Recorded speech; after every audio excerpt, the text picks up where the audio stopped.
My uncle is a shaman. When I was a kid, he would say, evil is always waiting in the shadows. And only one man would rise to stand against it.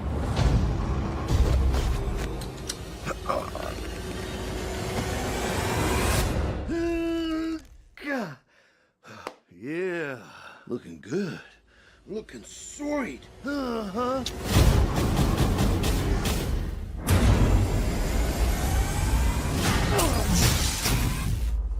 the hell?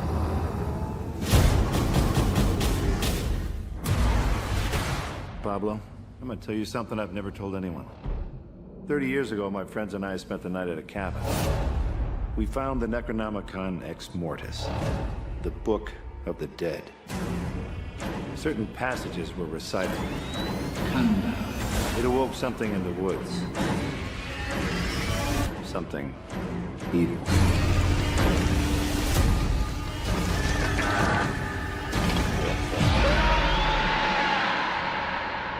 I was the only one to escape. But now, the evil has found me.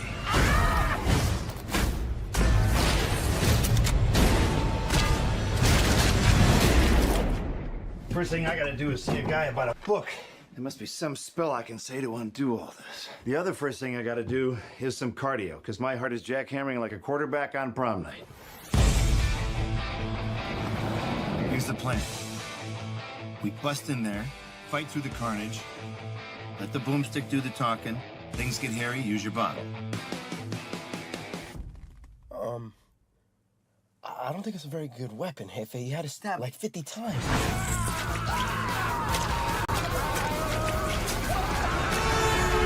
I was sharpening it for you. Now, come on.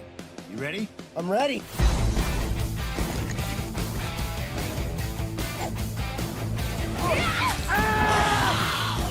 Let's tango, bitch!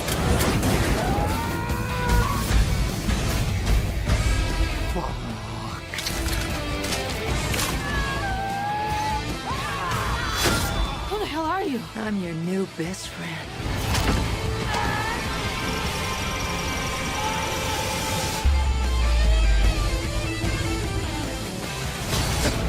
Yo, Granny. Let's go.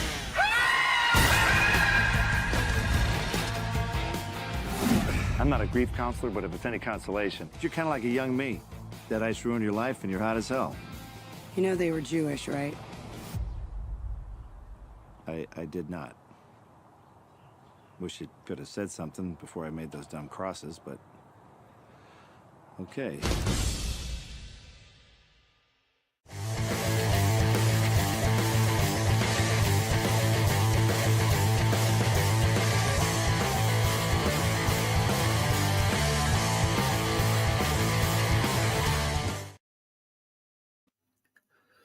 Hello, you gruesome bastards, and welcome to my so-called show. And God, has it really been 10 years since this premiered? Tonight on Halloween night in 2015. It fucking has. And you know what? I love this show. I still love this show. I watch it every October. I will never go on any year in October without watching this. This show is still fucking brilliant, and I'll be glad. I will be absolutely happy to talk about this show again with my fan guests. So before I do get into us going through the first series of Ash vs. Evil Dead, I will say hello to my people in the chats as well. Nick's always ready to be the best fucking moderator a shitty YouTuber can ask for. So yeah, thank you very much, and hopefully you can please share the links to all my guest channels. And I'm pretty sure they might have you on X anyway. But either way, thank you for joining me, Nix. And Alice, lovely one. Okay, I'm glad to have you on. I hope you enjoy the stream. And Blue Collar Loser just sent me $2, $2 American dollars, which is £1.50 in England, I think. I don't care. This show is a 10 out of 10 for me. I'll fight people, and rightly so. And we've also got David Fox, D5Z. Yo, let's go. Yes, let's not waste any time and just crack on. Let me get my guests in. And it's good to get this guy in once again after a fucking long time of not streaming. It's Tony Down Under. How you doing, man? Not too bad. It's been a ride, but glad to talk about a legacy sequel that lives up to the originals. And if I had a nickel for a legacy sequel that came out in 2015, I'd have 2 nickels. But it's weird that it happened twice, and I'm glad that this one is a lot better than the other one that's coming out. Well, celebrating its 10-year anniversary in December. Yeah, Christ, man, has it really been that long? Has it really Yep. been that long? Jesus Christ, it really is. This is crazy. Yeah, we are getting old. We are getting too old now. But thanks for joining me, Tony Down Under. I'm so glad to get you on again. I must try and do some more 10 p.m. UK time streams so I could get you on. And not forgetting the unsolved mystery man himself, Mr. E. How are you doing? Excellent. How you doing, gentlemen? I'm so glad to get you on. I was supposed to have others like Inside Man and Tony of Stark. He seemed very excited to come on, and I do not see him anywhere. Maybe he got busy because it was a while ago. Sometimes it happens, but whatever. But yeah, what you been up to, man? Not much. I'm just getting ready to scare the neighborhood kids, give them a little trauma, toughen them up. That's Yeah, you're pretty gonna much it. use your gonna aim your Browning 9mm on them. Something. The true American way. Oh yeah, Yeah. psychological terror. Yeah, you got to toughen those kids up, make the feeling of impending doom or death, toughen them up. But speaking of someone who's constantly also nearing death all the time, whether it's drinking or driving or both the same, it's my good friend Blue Collar Loser. How you doing? Oh man? yeah, dude. I just watched this whole season again. What's funny is I told you guys about going to see Army of Darkness in theaters. The second we go home, my kid's like, "Dad, we have to watch Ash vs. Evil Dead." We watched the whole season together, and I just watched it again today.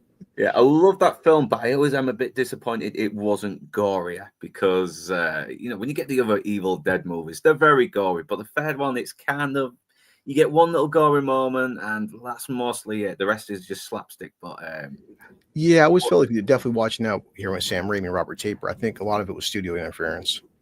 yeah, kind of a little bit as well. And there was a lot of bollocks going on with the original footage, with the rights of the original movie, so they couldn't exactly use it for the sequels. They had to kind of loosely reboot the beginning every time they went on to a next installment, which was annoying.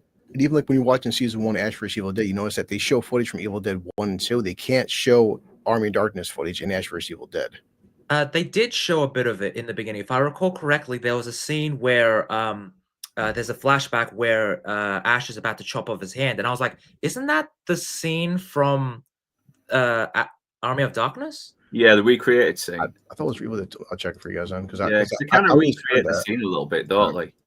Yeah, because if I recall correctly, they had some aspects of Army of Darkness, but they didn't have like the general idea of it, like the whole time traveling stuff, until like I guess the 3rd season, where it's like, okay, it's kind of canon a bit more now, because I remember they did the Evil Dead collection, and they omitted Army of Darkness, which I was like, that's a bit strange. But then I remember the whole right sort of thing. Yeah, you're trying to find it right now. Like I said, they do reference Army of Darkness, but in terms of showing footage, I'm pretty sure they can't show footage, and I'll find it because it's like just rewatching the seasons today. Like all the scenes they show is all the cabin, the woods, the cabin, and his girlfriend gets killed. Was Amanda, but like they don't show anything like him going back in time or him shopping at S-Mart, anything like that. That's never shown in the first season. Yeah, they did omit a lot of that. Because, well, I mean, they didn't have the rights to it, so, but you could clearly infer that, yeah, he did do the time traveling thing, and something may have happened like that, but I mean, later on, it's like pretty much confirmed that Army of Darkness did happen. So yeah, they said like for legal reasons, the events of Army of Darkness cannot be directly mentioned in Ash vs. Evil Dead, although the cast and crew say it's canon. So the Army of Darkness is never mentioned in the show. It does kind of clean up the messy continuity a little bit, because now it's not just Ash murdered his girlfriend, that's it from Evil Dead. So no, he's had to kill his friends and his sister and his girlfriend. Because you look at the entire first season, he never once tells Kelly or Pablo that he went back in time. And I think he mentions it a little bit in the second season, and I think they might have cleaned up the rights a little bit on that one. But yeah, we'll look into that.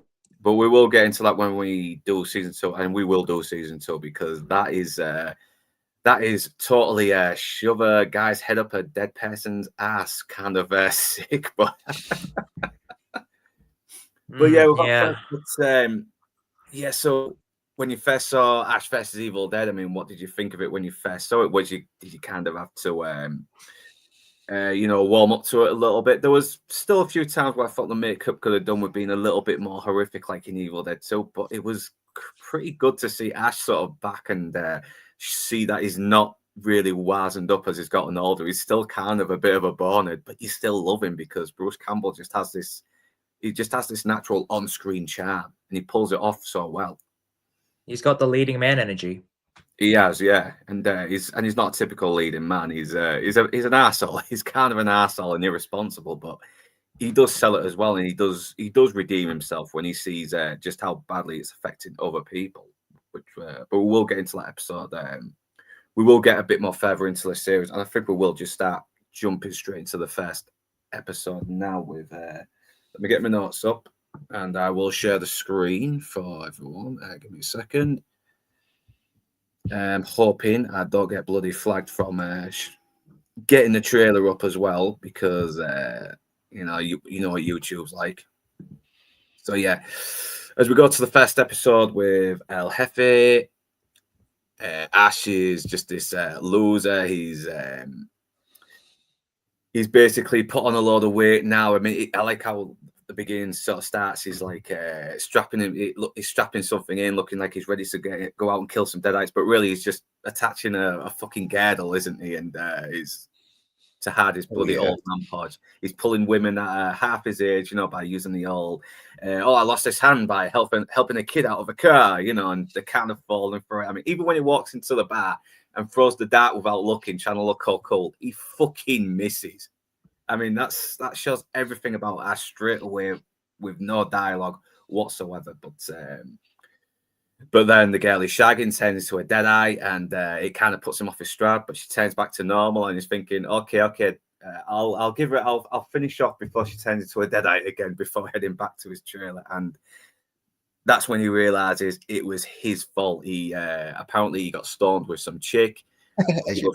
Yeah, and she loved poetry, and he thought, hey, I'm going to read from the Necronomicon. That'll surely get her fucking panties loose around me. And he accidentally brings back evil. He brings back the fucking evil. Jesus. What a 42-carat plonker you really are. And I love the fact that this show starts off that it's Ash's fault because he's a fucking moron. Yeah.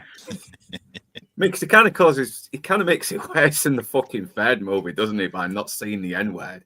I mean, seriously, who'd have thought that? All you had to do was say the N-word. Damn it, fool. Safe. Oh, man.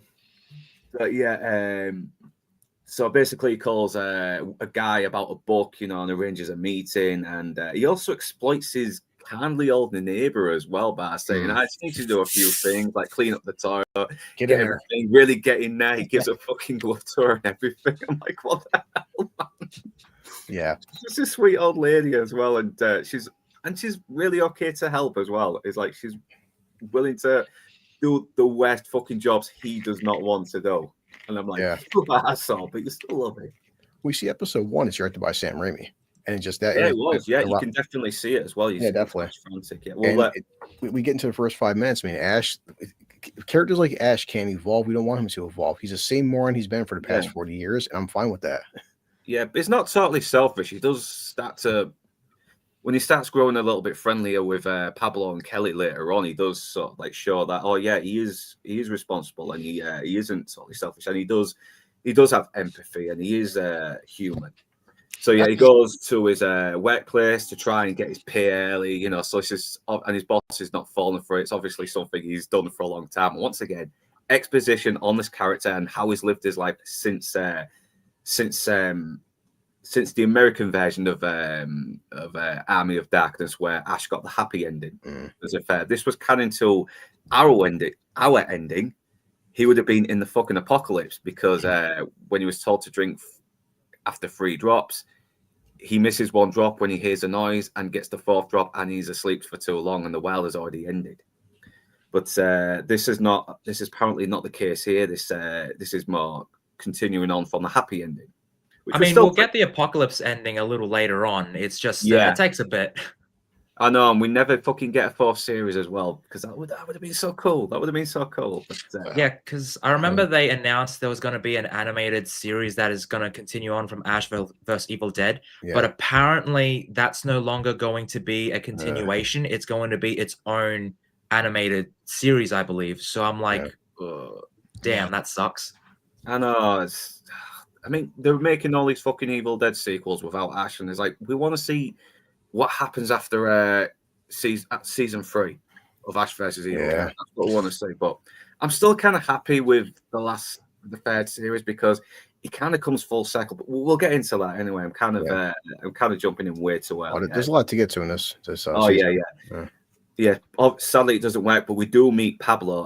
Let's go back a couple of images to get to. Yeah, this is where we meet Pablo, and he seems to be very good friends with Ash as well. He seems to look up to him very much.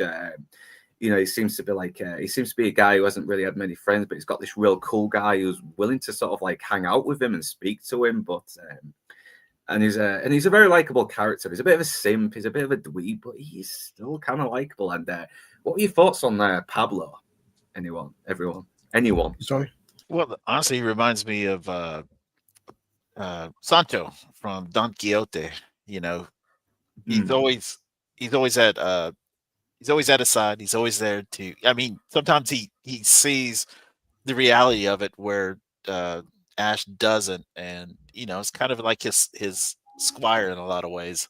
Yeah, I mean, he's not totally useless. Like, he's not the best fighter, but he does have some kind of like wisdom in there somewhere. Yeah, he's got a lot of heart too, and I know, and he sticks by him. He fucking sticks by everyone. I mean, he's even willing to sort of like die just to prevent evil from coming out. He's got some balls.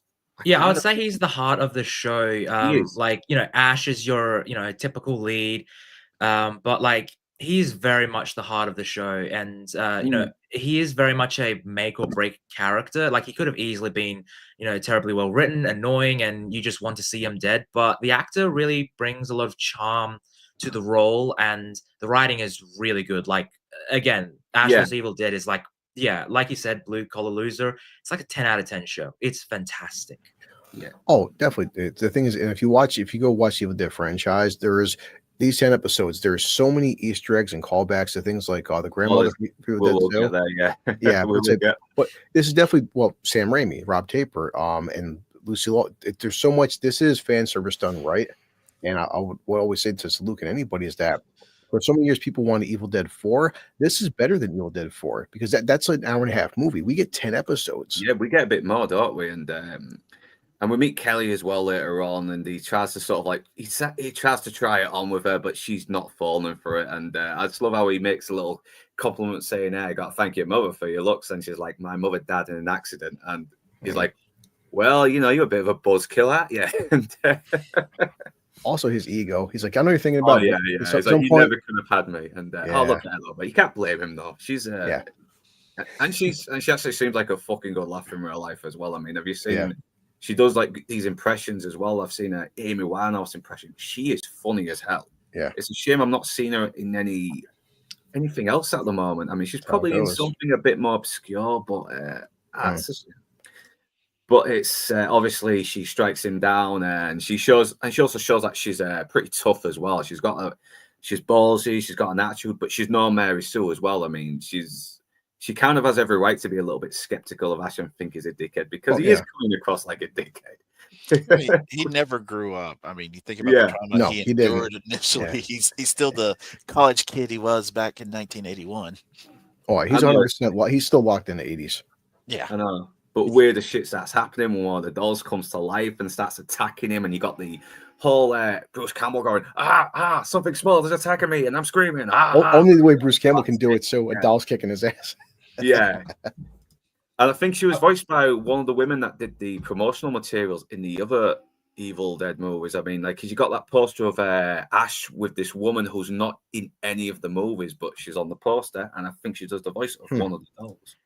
But I was surprisingly impressed by the CG in this moment with the doll, because I was like, okay, clearly it's well not a door, but for some reason I was like, it kind of works. Like it has this sort of like it has some sort of like jankiness to it, but like I think it really works for what they're going for. And I'm like, Yeah. and I think that's sums up the series in a nutshell. Where it's a bit janky, but it's got that nice 80s sort of jank where it's like, okay, you can tell it's a bit off, but it adds a sort of charm and personality to the show.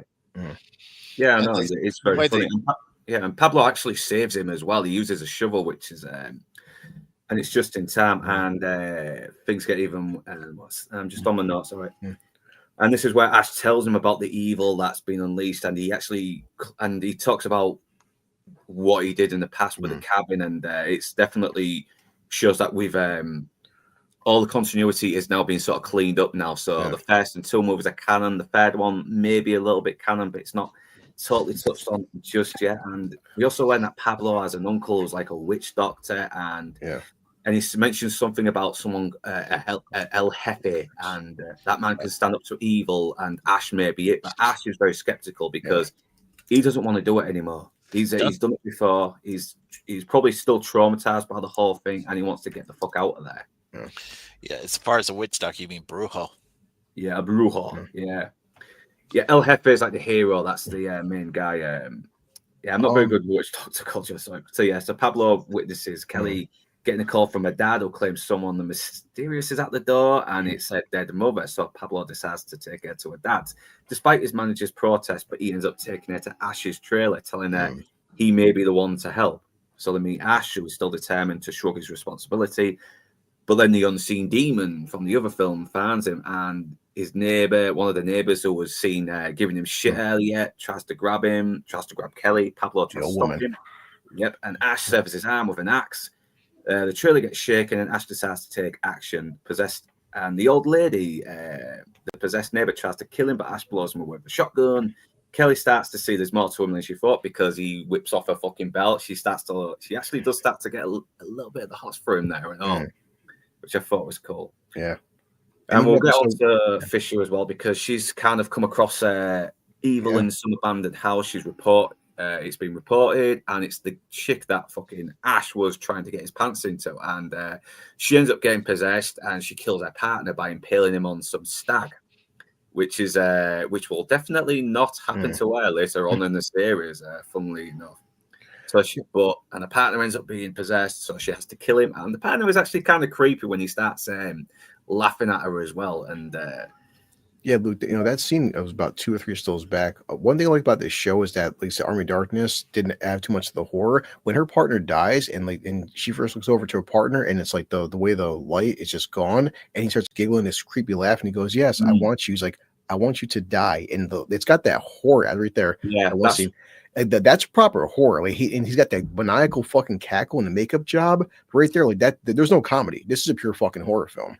Yeah, no, it's that's pretty good. It's one of the few moments where it does turn into horror, but she's obviously traumatized from the experience. But then she comes across a mysterious woman called Ruby, which is who is played by the lovely and still looking pretty good there, Lucy Lawless, who shows up being very, very mysterious, and it kind of convinces Fisher to go back into the scene of the crime, and she's convinced, something weird is fucking happening here. Yeah. And we don't know much about Ruby as well, but we know it's Lucy Lawless, so it could either be she could be an ally or she could be a foe. So back to the fight. Okay, so Kelly wants him to help her dad, but Ash says he can't. He has to go see the guy about the book, otherwise more people will die. And he's kind of making the right choice here as well. I mean, if he stops for a dad, it could it's only gonna delay any chances of preventing more people from from surviving this craziness that's going on. But it's really cool as well. You get a good fight scene with the old lady, and Ash just takes up the fucking chainsaw and shotgun, and he just fucking slices her up, and it's cool. And I love that at the end is like, it's good to be back, and he's like, how you feel? Groovy, and it ends. I mean, that is a really good beginning to the show. It shows Ash is truly back, and he may not have become a better person since his experiences though, but it's still cool to see him doing his thing again, and it's still sort of cool to sort of like see him kind of get a little bit of enjoyment out of being this badass demon slayer again. So it's a good episode. It's a good start to the series, and I'll go one step further. I think it's perfect. I think the first episode is perfect. It encapsulates Evil Dead. It's not just a great Evil Dead continuation, but it's also just a great episode in general. Establishes the characters, the setup for the overarching story, great character writing. It's perfect. Like, what else can you want from a show? And like, it doesn't waste your time, because a lot of shows nowadays, they waste your time with like the first episode, and there's like pointless action scene where it's like, do we really need this?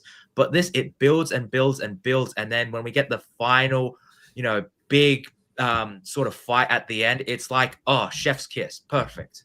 Exactly. I would agree with that. It does a little bit of key jangling, but not overt. I mean, they brought the Delta back, the Delta 88 that he drives. Oh yeah. I mean, and plus it makes sense as well with Ash's Right. character. He's the guy living in the past, isn't he? oh yeah, and I mean, you couldn't imagine Ash without his. If we're going on Don Quixote theme, his Rocinante, his horse, his Delta 88, and just the swagger he brings back is just, it's a work of art. I love it.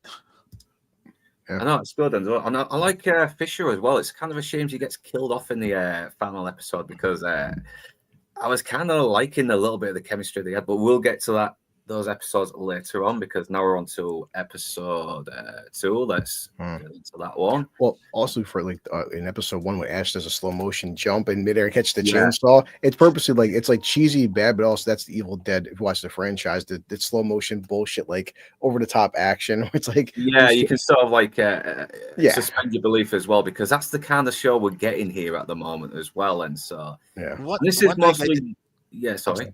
I was just going to say, the one thing we do have to pay compliment to is the cinematography. A lot of this, if it was 100%. lit a different way or too bright, it would come off more cheese than based in this reality, a little more inviting, so to speak. Yeah, especially for Bruce Campbell, he's like what at this point 61 or 62, and for a he was guy getting close to his 60s anyway, because that. he's obviously put on a little bit of weight as well, but it looks like he had lost some weight as well, just to play the role a bit. Well, he is a leading man now, because like before he was on the show Burn Notice, which was, he was a supporting character. He was on there for a fair bit, but he wasn't the leading man. So he could allow himself to let himself go. But now that he's the leading man, he needs to get a bit more in shape and be a bit more physical. And I think he really does well. It looks like he's 68 now. So 10 years ago, he would have been almost 60. Okay, so. yeah. But definitely, and so he just like, and for him doing like, I guess the majority of his own stunts. I mean, and the for choreography for Bruce Campbell, the guy's not he's not trained martial arts or anything. It holds up very well. Interesting fact though, this season and the first episode for the longest time were the most pirated episode and series of all time. Yeah, and that's why it got canceled for. That was on Stars. I mean, everybody forgot Stars exist, and I mean, it's ironic that it got like a boost when it came to Netflix. That's what sucks though too. It's like it's on Stars. People are like, well, no one's watching. But then again, too, well, people are watching it. Stop having a million downloads of pirated, and maybe buy. I just said like I bought the season on Vudu. Season 1 was $10. I love Evil Dead. I'm like, I want to support this franchise, and if I can't afford $6 a month for Stars, but then people wonder why did you cancel for? Well. Exactly. These studios got to make money. I mean, it's a business. Like. I do have it on physical media. Yeah. No, because I mean, even if they didn't make money on the ratings, they could still get fucking money on the physical. I mean, look at Family Guy. I mean, that did not get good ratings, but DVD sales is the reason why it came back after being cancelled. So thanks for joining me in the chat. Ice Toffee, Biscoff, toast, piece of fruit, and a stream about a show I'm tangibly aware of. Solid start of the weekend. Oh, I hope so, man. And do check this show out if you can. It's still fucking dope. I love it. It's brilliant. I mean, but right there, Luke. I mean, episode 1's 40 minutes right there. So Ash is back. We get it's probably the longest of the other shows because that's half an hour. Everything we need to know. Like this is almost a mini movie. We got Ash is back. He hasn't evolved. We have Pablo, Kelly, Amanda, who's the black cop, and then we have Ruby, Lucy Lois, and cinematography, Sam Raimi. This is everything. Episode 1 tells you where you're gonna be. And it's like, it's 10 out of fucking 10. And this is the start of Ash vs. Evil Dead. Everything you need to know about this show is right here. Yep. And so it starts off basically after the first episode where Ash is dismembering the neighbors. And Kelly tells her dad, Ash's dad's in danger, but Ash refuses because once again, the main priority is to get the book to the store with the guy to translate it and then the case. But obviously, Kelly takes off on Pablo's bike, and even worse, it's looking like she's taking the book. So now they have to go after Kelly, and they know where she's going, so they have to try and follow her to her dad. But on the way, they're attacked by their boss, who's possessed, and you get a very good sort of like action scene as well, where he's just hacking away at his boss's neck with the fucking bottle. And, the car's almost crashing. It's very funny. And later on, Pablo's like, I'm a mess. And he just hands him the shitty little wet wipes. And Fisher's investigating the incident and he's giving a description of Ash. And I like how one of the neighbors is like, he looks a lot dumber in real life.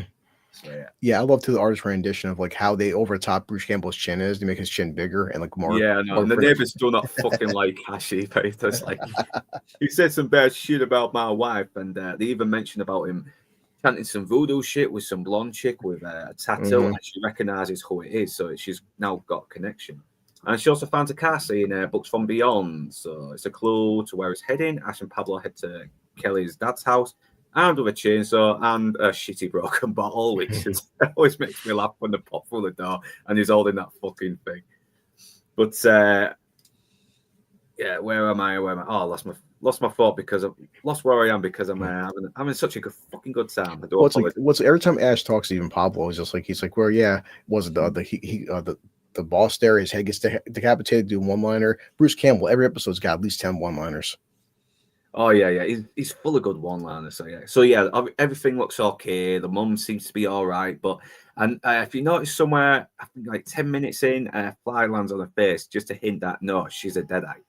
And everyone's been all civil, but obviously Bruce Campbell, Ash isn't really not buying it. He's like, you know what, you're fucking deadite. And eventually he just fucking whams her one, which I thought was just off. That whole dinner sequence is hilarious. As she's slowly eating like the beef and the blood's dripping on her face, and he's like, it's like, ugh. He's like, I know what's going on. Like, you want some of this, don't you? Come on, come get some. Yeah, it does not. He just wails her. I mean, it just goes out of its way to churn your stomach, and it's fantastic. I will say, if this was a movie, if Ash vs Evil Dead was a movie, this would definitely not be in the film because, like, you know, it doesn't really do much to further the story. It's just to solidify Kelly's sort of resolve in, you know, helping Ash and all that. But like, I'm so glad that this did get turned into a series because we get to have a lot more moments with characters and story and just scenes like this. Like the dinner scene is just hilarious. Like I know it's creepy, it's suspenseful, and you do get a nice little nod to Evil Dead 2 where what's her name? Mimi Rogers is singing Mockingbird to Kelly. That's what I'm saying. Yeah, just like you said, the grandma. I know, and she says, "I died. I drove that car out to get away from you." And it's like it shows just how horrible the Deadites are. They just go out their way just to make you feel fucking small, that make you feel horrible. They love it when they just spread misery on people. They'll torture you mentally if you can. Which also, we have seen. When I was taking notes, Luke, good on the writers because a small joke like he's like, "Oh, here's a cross for parents. They were Jewish." She's like, "Oh, you could have told me that before," but then that later on, that pays off later on. Told him. Yeah, I mean, but even that joke about her being Jewish pays off later on when she gets possessed because he's it does. It comes back as well. It's not just a funny moment. It's a small detail that most writers wouldn't pay attention to. I'm like, oh shit, like there's callbacks throughout this entire season. I know, and it's very funny as well. It's just his comic timing as well. There's like, well, I wish you could have told me something instead of letting me make all these bloody dumb crucifixes. And so I completely forgot about that joke, like at the end of the episode. So I was like having a drink, and then I literally spat. I don't know why. Yeah. Just that Jewish joke. I was like, oh, okay, that got me. It's a good one. Yeah, but it also does remind him, like, okay, you know, I'm kind of glad you brought me 2 months because now it's reminding me of the very people that this is affecting, which also gives him more motivation to do what he's doing. And he's an asshole who's probably caused a lot of trouble through his own idiocy, but he's trying to take responsibility for what he's doing now, so to avoid losing more innocent people. So that was episode 2, Bait, and it's a funny little episode as well. And Kelly starts to show sounds like she just wants revenge now. She wants to kill every fucking deadite. Oh, It's just drove her fucking. It's just caused a lot of misery to her pet. She's got both her parents killed, her mother killed again. It's turned her mother into something that's killed her father. I mean, love too. There's one joke Ash has a Kelly about being who he is. He's like, Kelly's Jonas. Why? He's like, well, he's like, you and me are the same. He's like, you're like a younger version of me. We're both both had our families destroyed, but we're both pretty hot. Like, I know. So he's got a connection to them as well, hasn't he? He's got a connection to her now. He's been traumatized. I mean, because he's had to kill his fucking girlfriend and his sister, his friend, and his fucking friend's girlfriend as well. Oh wait, that was his friend that killed the girlfriend. Oh, okay, so yeah. And it's affected him. He's been thrown in through time. He's been harassed by a double version, an evil version of him, and little mini versions of him as well. It's like, yeah, he's pissed. He's pissed off. He gets where she's coming from. I mean, he's had to kill his girlfriend twice in 2 different continuities. I mean, that's sort of like wild. True. Yeah. So now we're on to episode 3. Let me get on there because this is pin. This is badass open. It starts off with Ruby driving a fucking red Challenger. Like, yeah. Oh yeah. I forgot to say at the end of the second episode, Fisher, played by that smoking hot black actress. Oh, I forgot her name though, but she's gorgeous. She's now at the Books from Beyond store, so she's waiting for Ash. Yeah. So after that, they lead. I think Ruby heads to the house as well, where Kelly's parents were killed, and she does sort of like start to torture possessed dad as well, who was like mocking her, like calling her a traitor, and you start wondering, okay, wait, is she kind of part of the Necronomicon? Is she in a land with these people? Is she good? Is she kind of in between? You don't know yet. And damn, she's fucking vicious, Ruby. She gets the fucking Kandar dagger and starts slicing the guy's face, and it cuts away to Ash and Kelly going to the Beyond. So I do like the small detail when she's torturing Ruby's dad. The fork is still sticking out of his eye.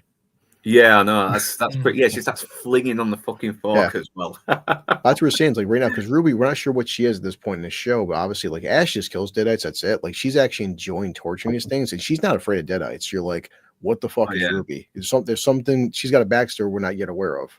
Yeah, and I like the fact that he first knew about the store because he was looking for an authentic Viking helmet because he wanted to bang some role playing chick. It's like, that's totally Ash. That is totally Ash.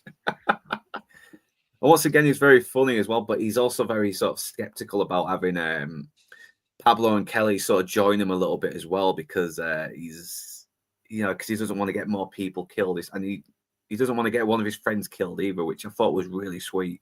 And once again, humanizes him, even because the first few minutes we're seeing him being a bit of a man child, but once again, we're still seeing hints that this guy is human. He's still a good guy deep down. In a lesser show, episode 2, 3, and 4, they could be very much like a formulaic sort of, okay, Ash and the crew go from location to location to location. Yeah. But with the writing and the progression and the fact that it's so entertaining, you just sort of lose yourself in it. And it's like, okay, obviously he needs to go to this location. Obviously he needs to go to this location. And it just sort of like flows really nicely. Whereas in a lesser show, it'd be like, okay, so we went to this location. Why are we going to this location? Okay, but it's the performances that really hold it up, and the writing and that Sam Raimi charm and DNA is so woven into this show that you just get lost into it. Yeah, it's got a dark sense of humor as well. That sort of puts it in context. Yeah, and it's got a frantic comic style sort of shooting that Sam Raimi seems to be. It definitely is, as Tony and Mystery were saying, like, man, like there's plenty of scenes. Actually, there's some very emotional scenes too, and people die at their burial scenes. But then Sam Raimi can mix it where only Bruce Campbell can take a terrifying scene and make it funny as fuck. Like somebody's getting tortured to death, there's a demon possessing somebody, and somehow Bruce Campbell can make it actually comical. But take Bruce Campbell out of this show. This is a horror show. Oh yeah, I mean, 100%. Yeah, people fucking suffer. I mean, like Samara Weaving later on at the end of the series. I mean, I kind of felt sorry for her, but we'll get to that soon. So the best thing about it is that the humor doesn't take away from the scene. It's applied appropriately. It's not a Marvel joke where they'll just deflate something that was meant to be emotional. Yeah, exactly. So obviously, Ruby is now going after Ash to the bookstore, and the unseen demon seems to be following it. And Fisher spots Ash and asks for the sketch to confirm, and so they see Fisher going armed. so Kelly sees Pablo. She thinks of him, and obviously Kelly's sat in the car with Pablo waiting, and she's kind of doing the whole "you're like a little brother to me," much to Pablo's disappointment. But God, you can see the little bit heartbreak in his little face. Hey, look. Sorry, buddy. I got to head out in a second. I wish I could stay, that. So, but It's all right, man. Tony Mystery, thanks for hanging out, guys. To listen to the rest of the stream. All was saved for head out, man. Like watching this show again for like the 5th time.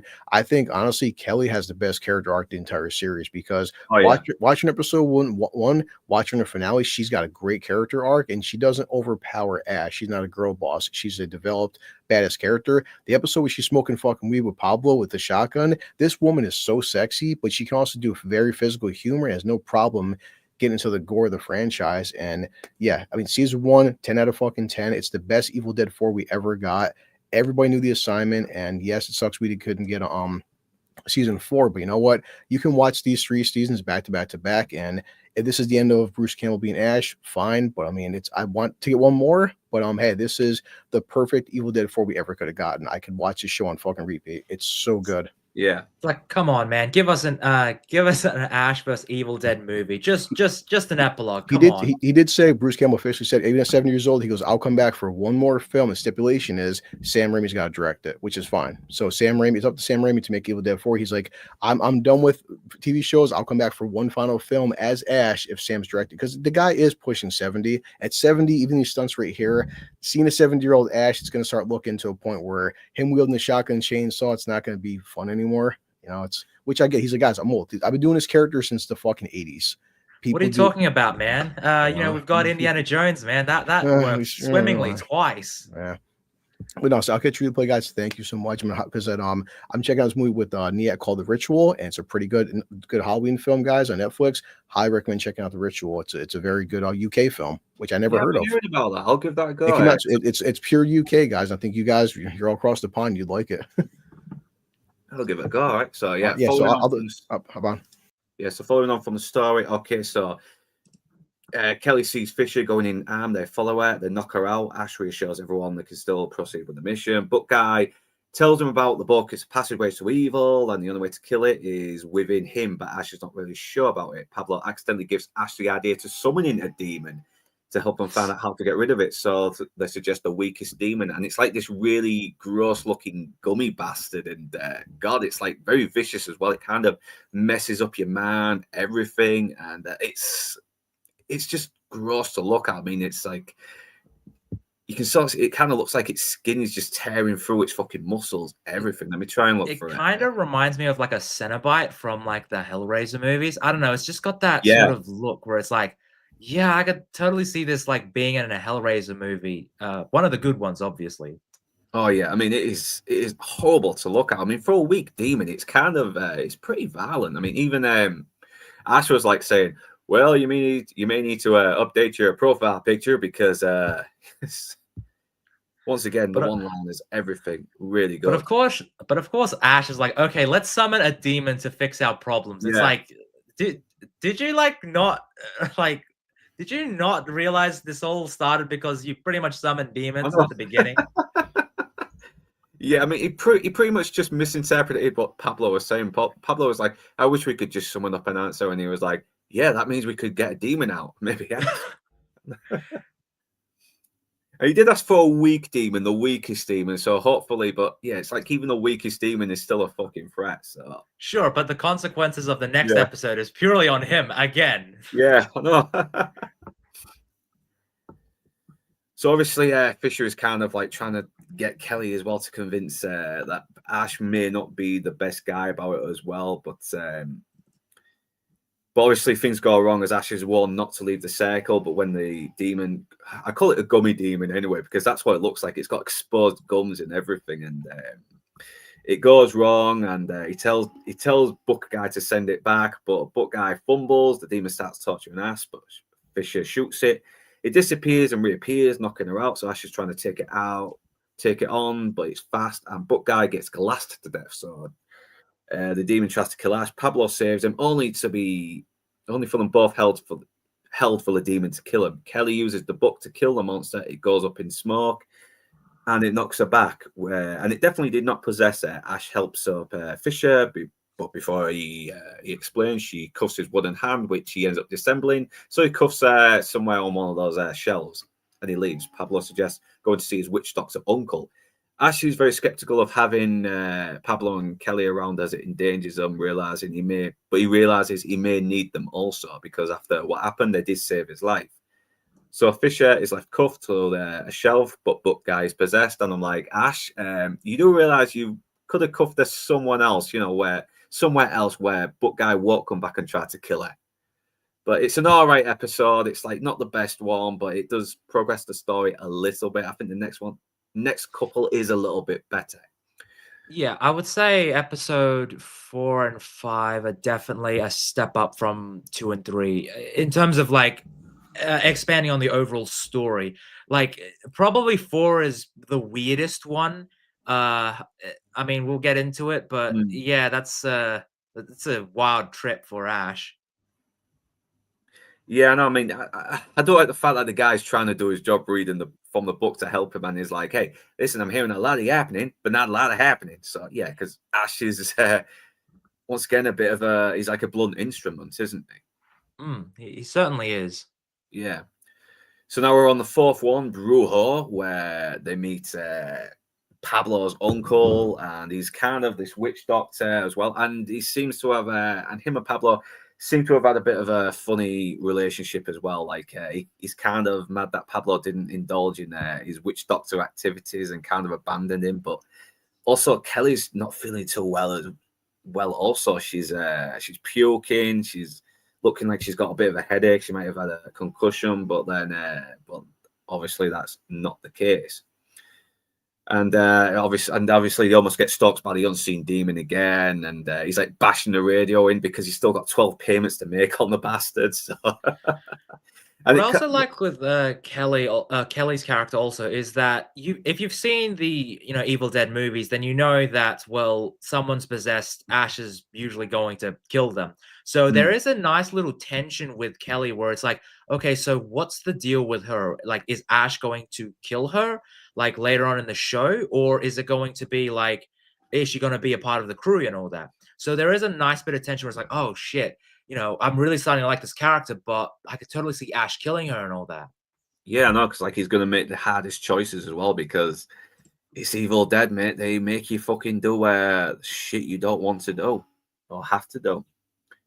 So obviously, Ruby saves Fisher from possessed Buck Guy. She slices his head off, and yeah, we are getting a little bit of like knowing a little bit more about Pablo as well, and we're learning a bit more about him. So this is good character development for Pablo. If episode 2 was Kelly's episode 4 and 5 is definitely Pablo's. Because we learn a bit more about him. We get to see what sort of character he is in this. So I really like that Ash vs. Evil Dead, while progressing the story, we get character moments we get character episodes. So that's always neat to see. Yeah, and I like how the uncle is kind of fucking insulting Ash a little bit. Like his fire is bright but very dull. He's slow, he's out of shape. He's kind of a dick, He's a bit of an asshole. But and even Ash is like, well, you can take your bloody witch doctor crap and shove it where the sun don't shine. I mean, Ash isn't your typical hero, so like obviously. He's more like how an average guy who's a bit of an asshole ends up being the hero, and that's why we like him. That's why he's so good. That's why he's so memorable. And Bruce Campbell just makes no one else can play Ash but Bruce Campbell. End of. And I feel I feel like it is because of Evil Dead 2 that we have this Ash. Because if you look at Evil Dead 1, it's just sort of like, okay, he's just your scream queen, except he's a dude. That's pretty much it. He didn't really do much, but like from Evil Dead 2, he got to expand, his wings, and then now Ash vs. Evil Dead, I would say this is probably his final form, where he's just sort of like embraced it, and it's a nice little in between sort of. You got the gore from Evil Dead 2, but you get the charm and wit from Army of Darkness, but a bit of horror from Evil Dead 1 and 2. Yeah, exactly as well, and you do get some good little creepy like moments where you can see the demon is really starting to affect a man when she starts looking at all this weird architecture as well, and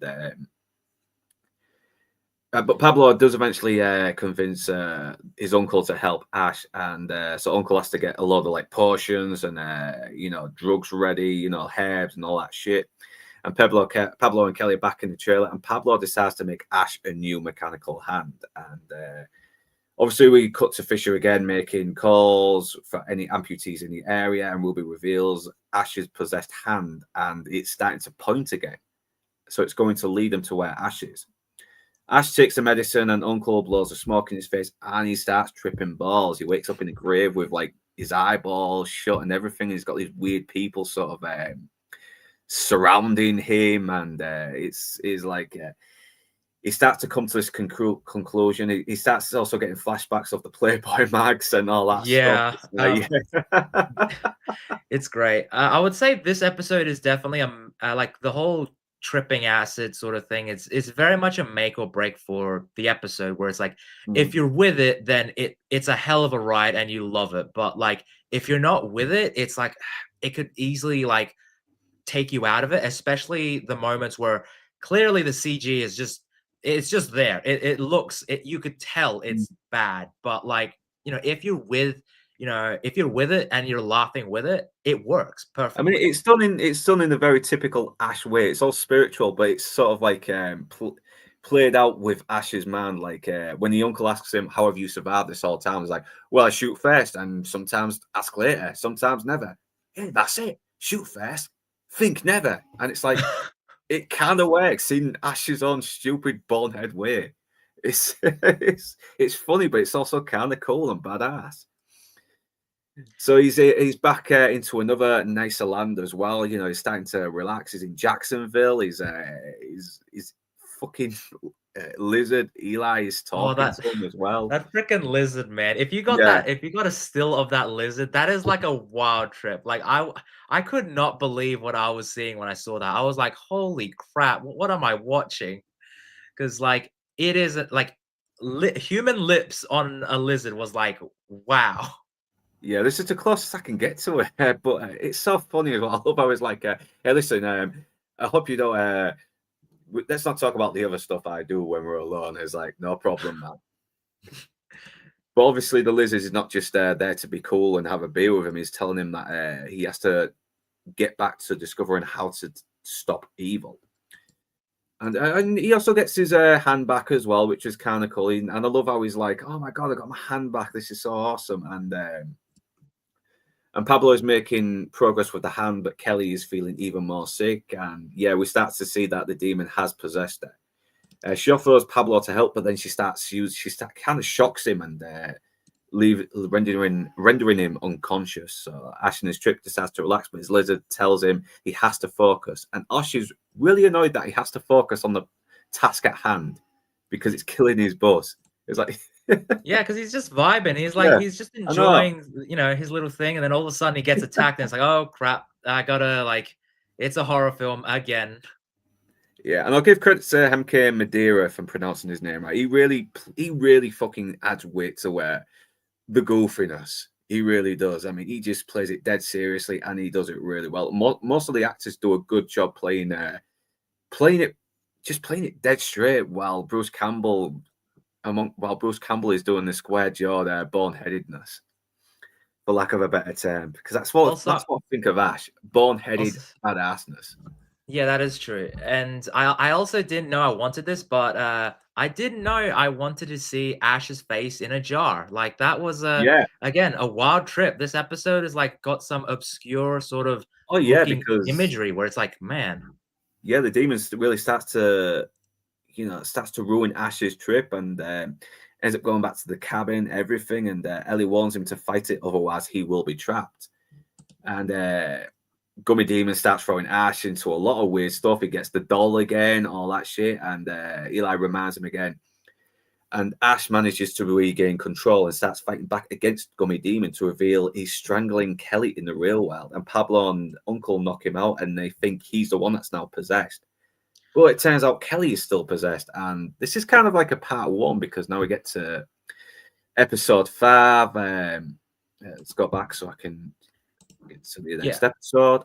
Episode 4 and 5 are definitely a Yeah. two-parter. It's definitely the middle act of the show, but episode 5 is very integral to episode 4. If you don't have episode 5 and you just move past, it's like, oh well, what's going to happen and all that. It's sort of weird. And also just the opening with Ash being tied up, I just laughed. Yeah, no, it's like he's mumbling all this shit that's basically just Ash being Ash, and I think he's possessed. Because why not? Also, a nice little still you have up there because Oh yeah, good yeah. lord, Well, that scene is, my gosh, I don't know how to put it. That scene was it was very interesting. yeah, I think Ray Santiago is gay in real life, but fucking hell, if I was him, I would have gone straight after that. Come on, I would. Woman like her, that would have turned me fucking straight.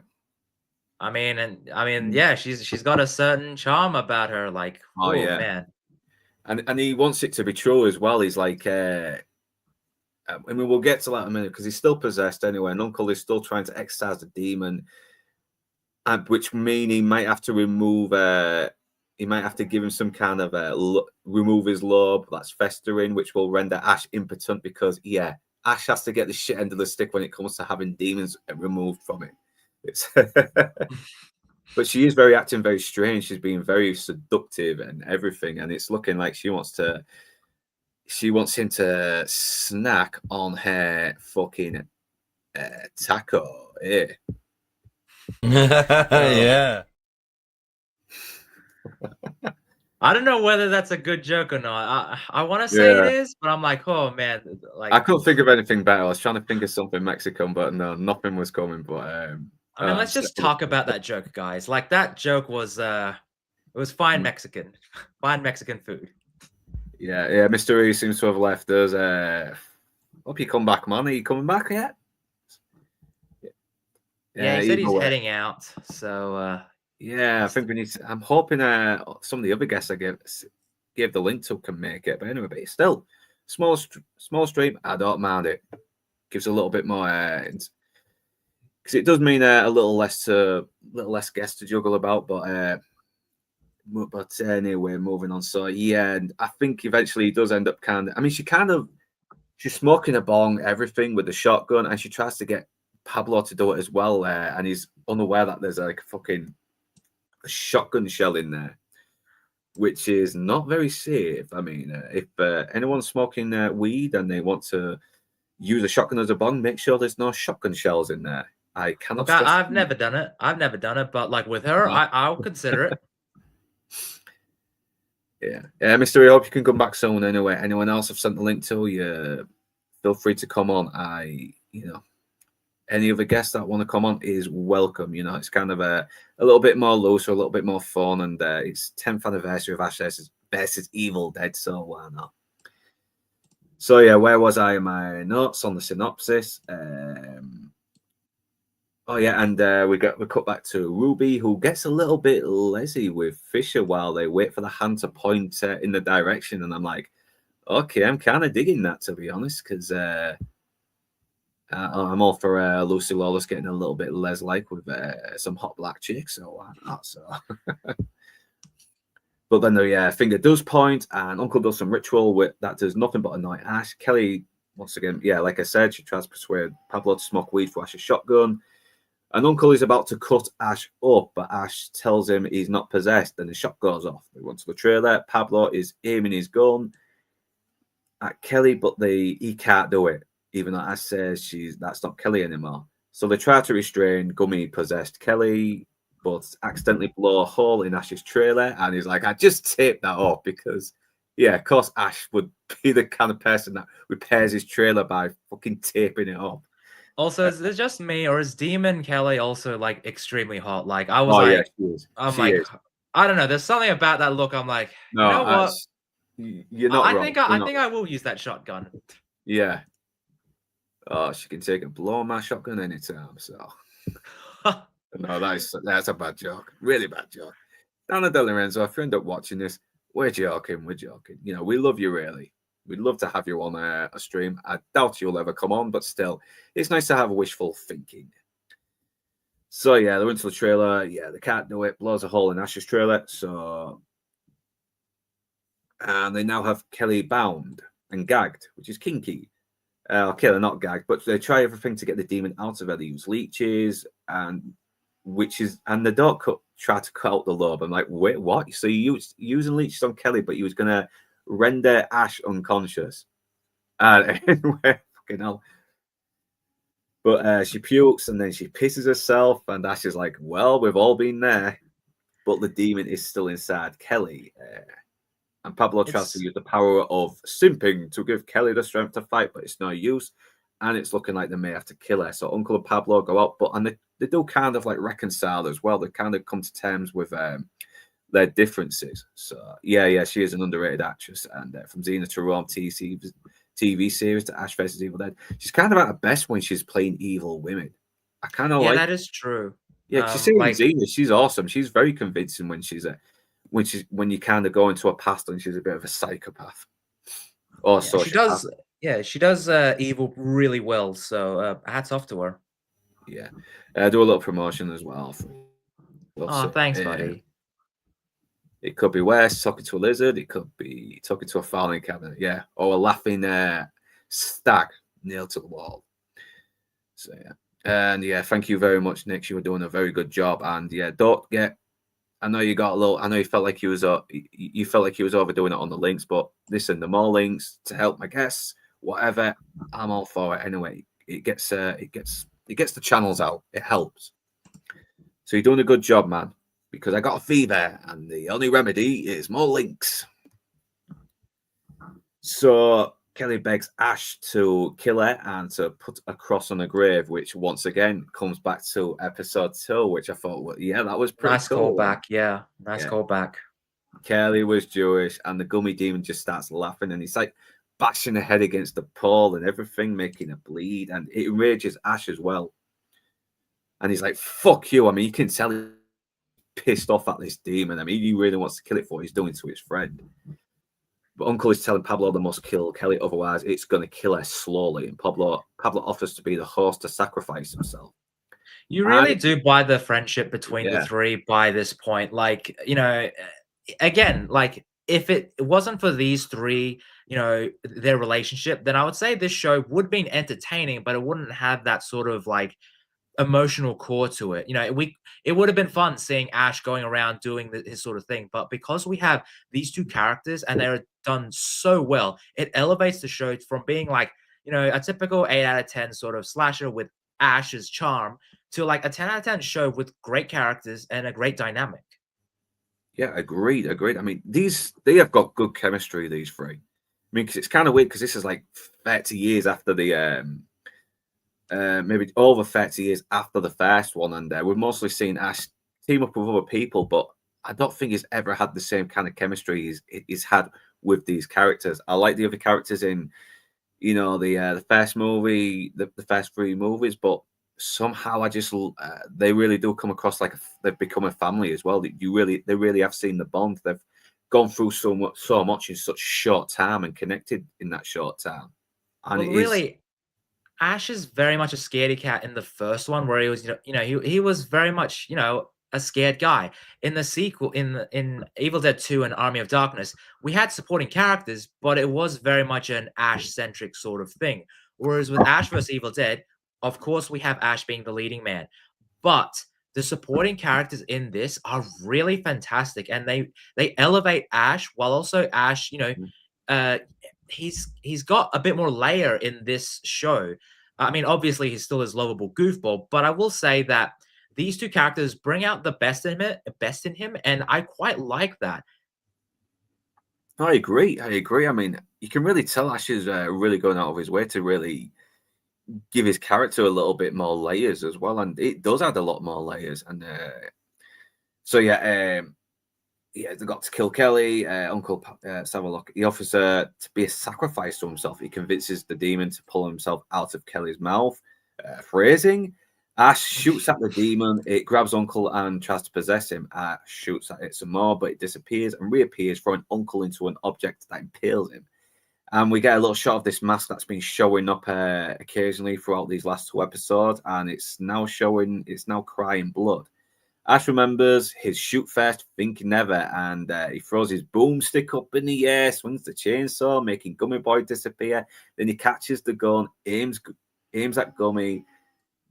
Gummy appears, then boom, blows his blue fizzy bubble bath blood all over the place. I mean, that's what it looks like to me, like blue sort of like chewing gum, liquid pop drink, whatever that was. It's blood. Yeah, it is a nice detail because it's not just typical red blood. And I was like, it's got this sort of chunk to it where I'm like, oh, that's quite neat. I quite like that. Yeah, exactly. Yeah. So, and Kelly is awake, but she doesn't remember what happened. They gave Uncle a voodoo funeral, and it's a very emotional one for Pablo as well, where his uncle's medallion drops onto the ground, and he can hear his uncle sort of speak to him. So he takes the medallion, and he is now embracing what he abandoned from his uncle years ago. He's like, we're seeing a little bit of Pablo taking some responsibility and kind of evolving a little bit as well as we speak without any dialogue. You can see it in his face. It is fantastic, because it's purely on the actor. And if it was a lesser actor, it could be like, an easy moment that is just blown past. But the actor really sells it. Yeah, Ray Santiago, mate, you're fucking underrated, and you know what? He's really come a long way since playing Hispanic Ben Stiller in Meet the Fockers. Yeah, that's true. I mean, like, obviously, kind of just looks like him, but like, no, that's like when I first saw him, I did recognize him, but I was like, where have I seen this actor from? He looked familiar. Then I looked it up, and I was like, I just laughed my ass off. I was like, oh my god, it's him! It's him! He's like Ben Stiller's supposed love child in Meet the Fockers. Oh man. But yeah, he's a good little actor as well. He's got a likable goofball charm to him, and I don't know if I've seen him in anything else at the moment. I hope he has been doing some good stuff that I've yet to discover. So, and they go into the trailer. Ash checks on Kelly. She doesn't remember what happened. Pablo heads back in, and Ash tells him how sorry he is that this has happened. They joke around, and Kelly's like, well, it was you that actually caused this. And it's like, well, I think I preferred you when you were possessed. And even Pablo agrees because, she's kinky when she's possessed. But then Ash shows, but then Pablo gives Ash the mechanical hand they made him. And God, Ash loves it and is like, I'm going to shove this right up Evil's ass. And he gives the middle finger with it. It's like... I mean, come on, this is just like Army of Darkness level. Come on, guys. Like, you can't just say, oh yeah, Army of Darkness didn't happen. It's like he's got his hand from the third movie. Yeah, because he can't. Yeah, it was a little bit more crude because of medieval, and this is a little bit more high tech. But but I think season 2 kind of like redeems itself with the Army of Darkness thing a little bit as well, because we do get references to time traveling. So yeah, okay. So I kind of I forgive it. And they head out, and it ends, and so we're on to the next episode, the Killer of Killers, and this is one where we start to see Fisher kind of see that Ash may not be the bad guy he is, but anyway, now Ash knows what to do with the Necronomicon, because in his trip he was told to bury it. Ruby makes it to Uncle's voodoo home to find it in flames, and Ruby tells Fisher to maybe check the outside while she looks inside, but Fisher hears some whispering, and she sees Ash driving off. She spots the unseen demon, which does really weird stuff, but Uncle shows up looking like Ariana Grande with much more meat on him, and yells at her, "You're not getting that fucking book," and tries to drags her back into the flames and blows her to smithereens. So Fisher takes Ruby's car to see the hand is gone. So she drives off to follow Ash, and meanwhile Ash and the gang is at some diner, and he's saying the grub is all on him, which is something that comes back later in typical Ash style. And he tells them what he saw in his vision, and that they must go back to the cabin, but he's going to go alone because he doesn't want to avoid endangering his friends, because he knows what happens in that cabin, and he knows that if they go, he may have to end up killing them.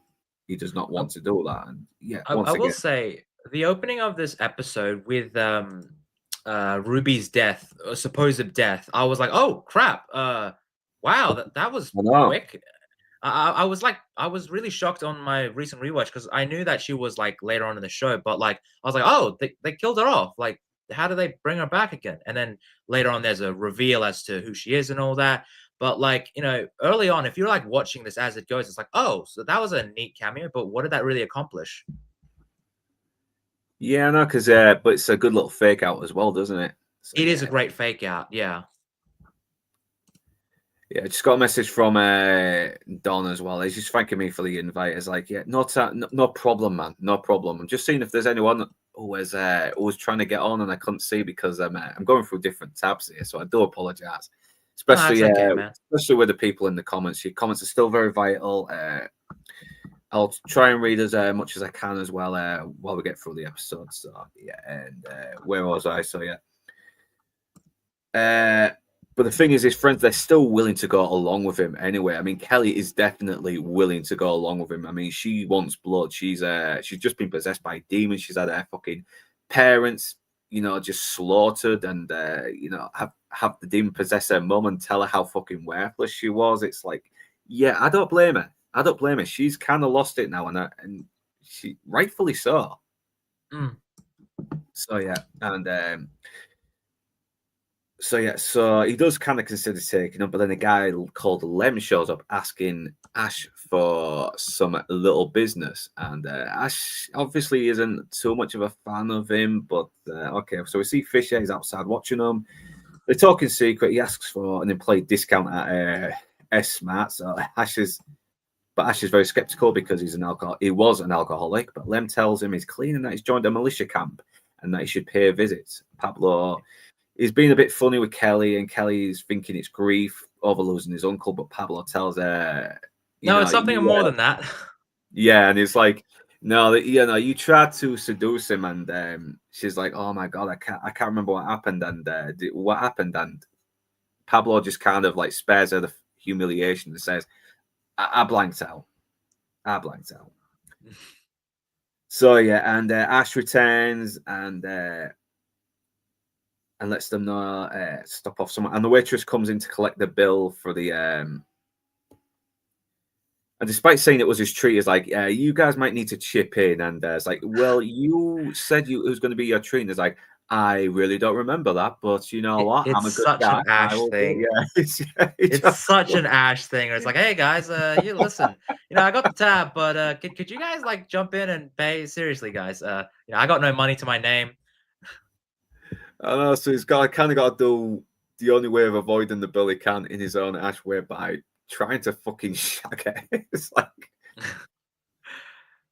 yeah. So Fisher calls out her superior to inform him she's found him. He's skeptical, but she does manage to get him to come around anyway. And Kelly's asking Pablo about the seduction, and yeah, he lies about saying that he blacked out. And she still uses, well, you're like a brother to me, BS. But the medallion reacts to the Necronomicon. So they investigate, and it tries to attack Pablo. Kelly fights it off, and the unseen demon horns in on them. Back at the diner, Ash flirts with the waitress in the hopes he can shag his way out of the bill. And the waitress is like, oh yeah, Ghost and the Craig is here. How you doing, man? Hey man, how you doing? Good to see you guys. Good to join. Sorry, it took me a while. Yeah, it's been a long time since I've had you on a stream as well, man. It's good to have you on. I need to get you on again more. It's just thank you, man. I'm always just busy. I always got shit going on. It's never ending. Yeah, you got real life shit. You got, and also taking the time to edit videos is a pain in the ass. But I think no idea. It is, yeah. Plus, I'm real fucking ADHD with my editing as well. Right. And who else is in here? Tony. Yeah. Hi, buddy. How's it going? Long time. Pleasure, man. Good to meet you. Yeah, two people I've not streamed in a long time with, and I'm glad to have again. Really. Well, I think the last time I streamed with you guys was what? Live and Let Die, if I recall correctly. Yeah. Mm-hmm. Yeah, that was a while ago. Hey, and you know what? Since then, we got the gun back in the Amazon photos. Let's go, boys. Guns are cool.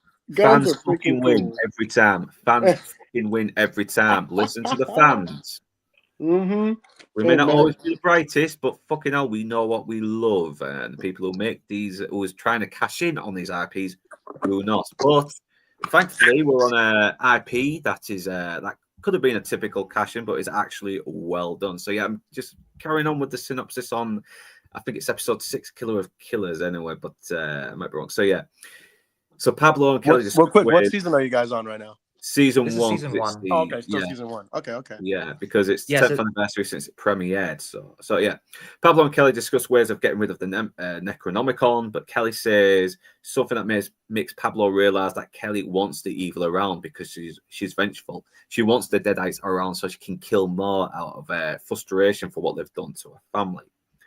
Meanwhile, Ash freshens up to pay his bill. Phrasing. Yeah. Yeah, even though she's pretty much stated that she's got a fucking boyfriend who'll fuck him up, and he's kind of taking it like, yeah, that's why we got to keep it on the down low. And it's like, I mean, it's Bruce Campbell. What are you gonna do? I mean, Yeah. Ash Williams is a crazy dude. yeah, I mean, it's kind of a shame we don't get a film with him and Jack Burton together because they're both kind of these bonehead, unlikely heroes that you end up liking anyway. But I think. I wonder if Jack Burton, I wonder if Kurt Russell kind of took lessons from Bruce Campbell to play him. I can't remember that. But it's been a while. I could totally see that. There are sort of elements of Bruce Campbell isms in it. So yeah, I could totally see it. Yeah. Sorry about that, Clank. That's just me filling another glass of lovely Glenfiddich single malt whiskey. Yeah, it's my last bit as well. So I won't be drinking much. So yeah. Where was I? So yeah, Pablo was, and obviously because she's Kelly is very vengeful. Pablo warns her about what revenge can do and consume it, and it's something that kind of does pretty much become her undoing in season 3. But once again, we are jumping up ahead, and so he's in the bathroom freshening up, but Fisher ends up entering and arresting Ash, thinking he murdered Ruby, but Ash resists. They wrestle. Ash gets very up close to Fisher's lavenders. Yeah. I mean, yeah, obviously. Yeah. Another Ash moment. Yeah, obviously there's some fucking. I think there was some good, nice little chemistry between Ash and Fisher. It's a shame it kind of never got realized a little bit too much because She was definitely just a character, just kind of added in I want to say just for the audience's sake, like, oh, we got to have someone thinking that nothing is actually going on and these people are just, causing destruction and harm. Yeah, but she does make it work though, even though she's basically just on the first season, and she's hot, she kicks ass, and she comes across very competent, and she's kind of cool. One of the original cool black cops. I kind of prefer her over Linda from the second season and all that. I don't know. Like, I think Amanda. I get what you mean. Yeah, because Linda's kind of like already got this family, and she's kind of going for Ash, even straight away after her husband and daughter dies. It's like it's a bit weird, but yeah. Yeah, I'd say Ash and Amanda have, I'd say even a bit more chemistry. Like they only have like scenes, not that much compared to Linda, but like I don't know, I get like an actual chemistry with these two. It's sort of like a bit fiery, but like I'm like, yeah, I could totally see these two working out. Obviously, that doesn't work out, but Yeah, and they get into a little fight. She even pushed him to a urinal. It's like, ugh. The Superior shows up with the unseen demon, and but before Ash can explain, shit goes tits up, like evil strikes. You get a really good bloody scene where some poor kid gets thrown into a fan in the ceiling, and even Fisher's boss gets possessed. He gets shot up. I love how Pablo tries to do an Action Man thing, and it's like he doesn't fucking go anywhere, and he's like, "Oh shit!" And quick side note: when Amanda Superior shows up, like the face that Ash is doing as the boss is holding up the photo is exactly the same. It's like genuinely hilarious. Like, and his face is like, "Holy shit, you're right." Yeah, I love how fucking Kelly just goes full on beast mode with the waitress when she's possessed. He like shoves her into like fucking the ham slicer and everything, and then tenderizes her with one of those fucking crazy, man. And Ash is like, you know what? I think that's just what she needed. I mean, if a demon killed my family, I think I would probably feel the same way.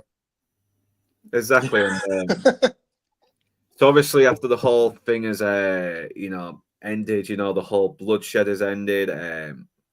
He kind of asked Fisher to join them as well in their fight, but obviously he's going to make a stop at this militia camp as well, probably because it seems very useful as well. He probably needs to gear up anyway, and I like the fact that she does actually look like she's charmed by him a little, but then his imagination goes wild where she's saying some very seductive stuff that she hasn't said, and he kind of snaps back into it and looks a little bit embarrassed. But yeah, eventually,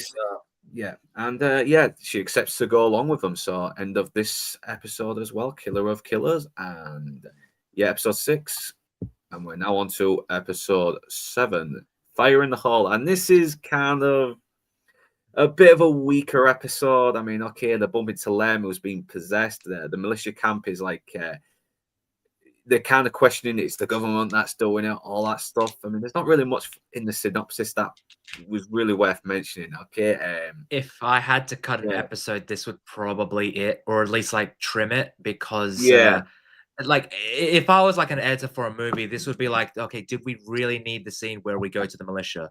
But like, but it is, it's nice. Like it's good. You get to see Ash being Ash, so like, I mean, gets points for that. But if I was going to say the weakest episode of the show or the season, probably this one. Yeah, I agree. I agree because every time I watch it, I'm thinking, I always kind of drift in and out a little bit, and this is probably the only time I really shouldn't, because I was getting the synopsis down, I was getting the notes down and everything. And okay, quick synopsis: Ash and Fisher kind of get thrown into this like little basement where they're stopped by Lem, but they do kind of like get a nice little bit of back and forth while Kelly and Pablo are running for the roads, but they have to try and find a way to rescue Ash as well. And we do get a nice little moment where Pablo has to get the uniform off one of the possessed soldiers, but he comes back to life, and Kelly just keeps shooting him, but the soldier keeps grabbing Pablo, and it's funny, but he can kind of move on after, and that's about. I had when you said that you were doing this, I mean, I realized I hadn't seen this show in a while. I kind of remember the last season, but I saw the first season like when it was airing. Second season, I remember bits and pieces, but I will say that it was pretty funny to see how they tried to add that militia group in, because it kind of like, I mean, of course you got to have some like crazy, I forget if they're like a bunch of white dudes in a sense, but like the redneck people that are like, oh, something's going on and it's the government and all this stuff. It's just kind of like, why? Like, it's not really too necessary. Like, Evil Dead fans never had to deal with the military ever, or people that thought, something nefarious was going on. Like, this isn't Stranger Things, I don't know, maybe if they showed up in the third season, it probably would have made this episode a little bit more better. But you can kind of skip it anyway. It's okay. The most notable thing that happens in this episode is literally Ruby comes back alive. But the thing is, though, is that which is nice. But really, if you wanted to, you could literally just cut that bit and then just put it at like the last episode that we just talked about, and then you could have moved on to like the house stuff, and that's like the last 3 episodes of the last couple of episodes that's where it really shines. So like, this episode is kind of a weird one because it's definitely the sort of petering out episode, but yeah, I mean, again, it's probably the lesser episode of the season. I know, and it kind of repeats the whole Ash, you know what, I'm going to fight this evil by myself because I don't want to see these people get killed, even though I've said, okay, you can come along with me. But now it kind of goes back. And okay, I give Bruce Campbell credit for saying, all right, I don't want these people dead without actually saying, I want these people dead. And then going off to the cabin by himself. Okay, but we kind of already got that with the other episodes anyway. So you can kind of skip this episode a little bit. But I think the only thing that was worth watching is the chemistry building between him and Fisher. But moving on, we're now on to Ashes, where Ash returns to the cabin, but Fisher then turns up saying him, Pablo and Kelly are in the woods looking for him. Ash isn't happy, but Fisher persists in helping him, so he agrees to let her help. They go to the cabin, and Fisher sees the stag head fall, and it flashes back to her partner's death. Ash recognizes the look on her face and tells her he knows what she's going through. He empathizes with her, and he feels her in the situation and what he did there. You know, killing his girlfriend, you know, cutting her up with a chainsaw, blah blah blah. Fisher goes to grab the book, but it collapses the table. We see Ash's hand, and before it cuts to Kelly and Pablo in the woods, they bump into some hikers. One of them is played by Samara Weaving. I don't know if this might have been one of her earlier roles before she started becoming doing more stuff later on. I think this is, but like, you know, I was kind of shocked to see it because when I saw her, I was like, wait, hold on. How did they get Margot Robbie? And I was like, oh, wait, hold on. That's Samara Weaving. What? Like, Is Samara Weaving related to Hugo Weaving at all? Yeah, I think she is. I think she's his daughter. Holy shit. Yeah, he got himself a very good-looking daughter. And I need to check out those horror films that she's been doing. Ready or Not? Yeah, I need to check that out. Oh yes, that's right. She does look like Margot. Okay, yeah, I remember who you're talking about now. Because I'm like, Margot Robbie? Oh yeah, she wasn't Ready or Not. And I thought that was Margot Robbie. So she is not Hugo Weaving's daughter, but she is Simon Weaving's daughter, who is the brother of Hugo Weaving. So she's his niece. That's my dumbass corrected then. She's Agent John's niece. She's Agent John's daughter, not Agent. But have you guys seen her in The Babysitter? No, I've heard that's pretty good. I need to. Toxic is saying Babysitter 2 is pretty good as well. I need to watch that. I really do. She is smoking in that, and yeah, I would say, The Babysitter was her big break because I think this came out in 2015. So yeah, this was a couple years before her big break in The Babysitter in 2017. Yeah, aren't they making Ready or Not 2? Yeah, if I recall correctly. She's still going to be a part of it because I'll have to do a double feature when that comes out then.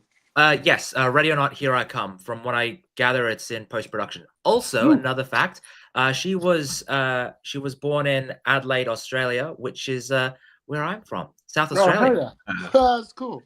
If she ever comes back there, you might be able to try and get in there. Or is she taken? Who knows? They're always taking these young. Probably taken. Yeah.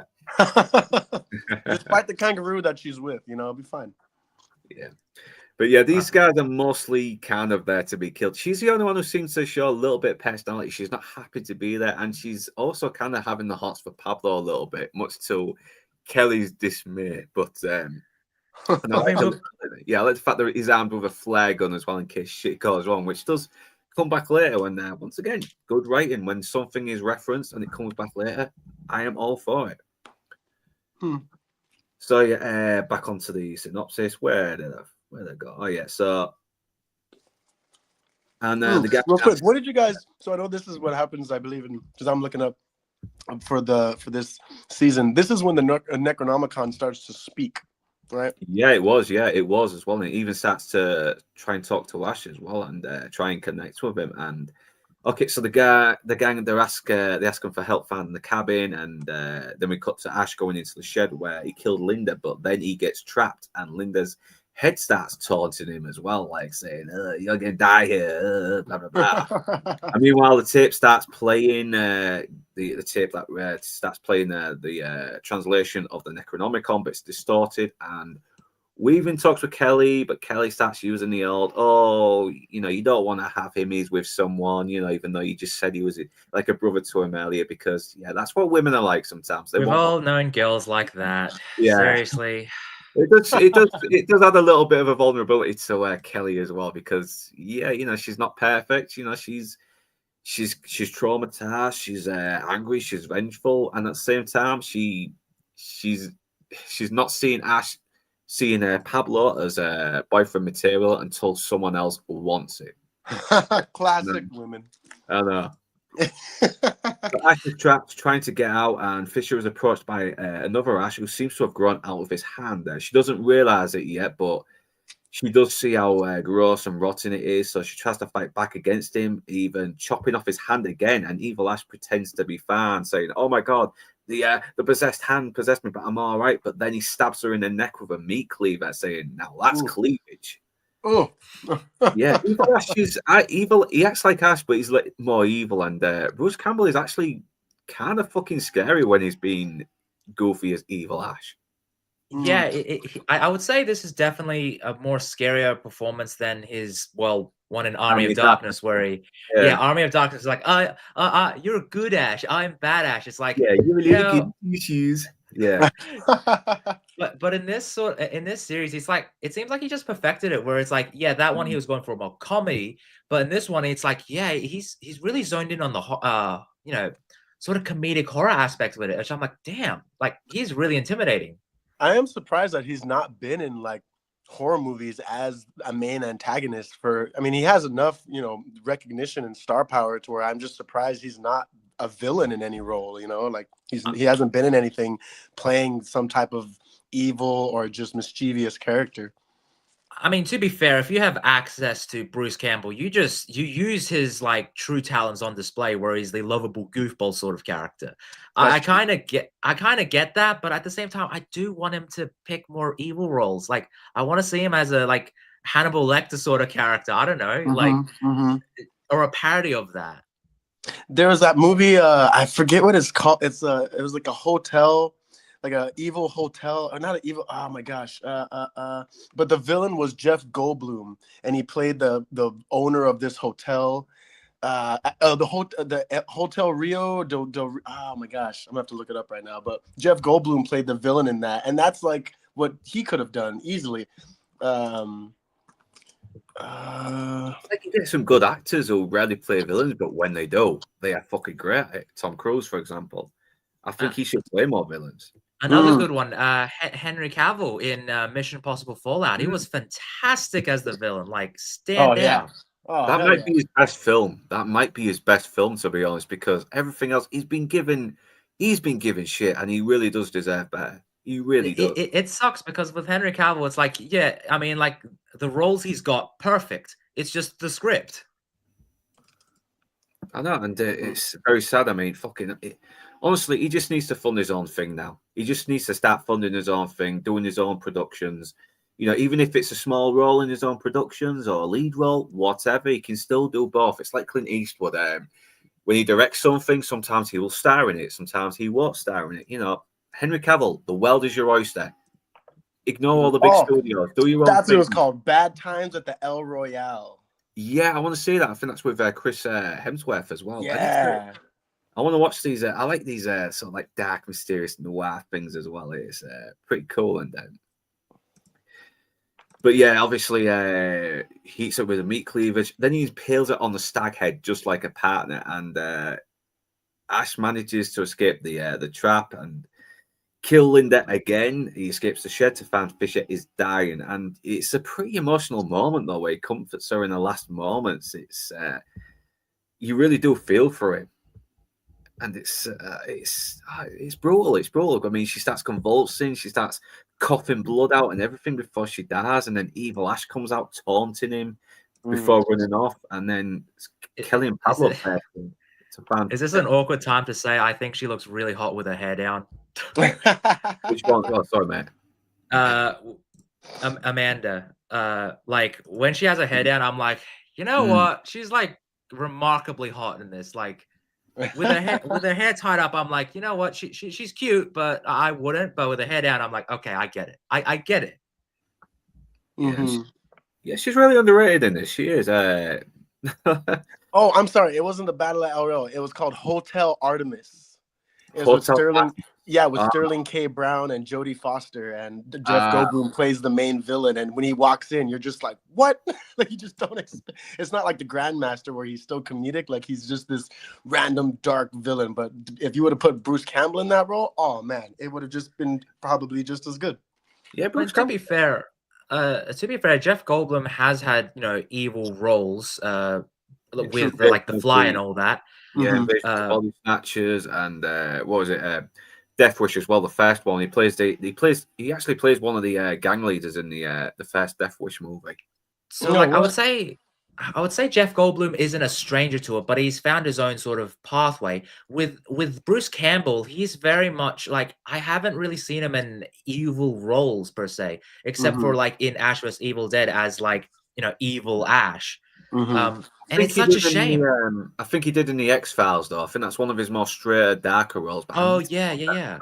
What? He was in the X Files? I gotta see that episode. Yeah, he was in the X Files, and I think he has done a couple of actual proper straight roles, and not just the comedic B movies like My Name Is Bruce or Bubba Hotep or anything like that. But Bubba Hotep, he's fucking giving it 100%.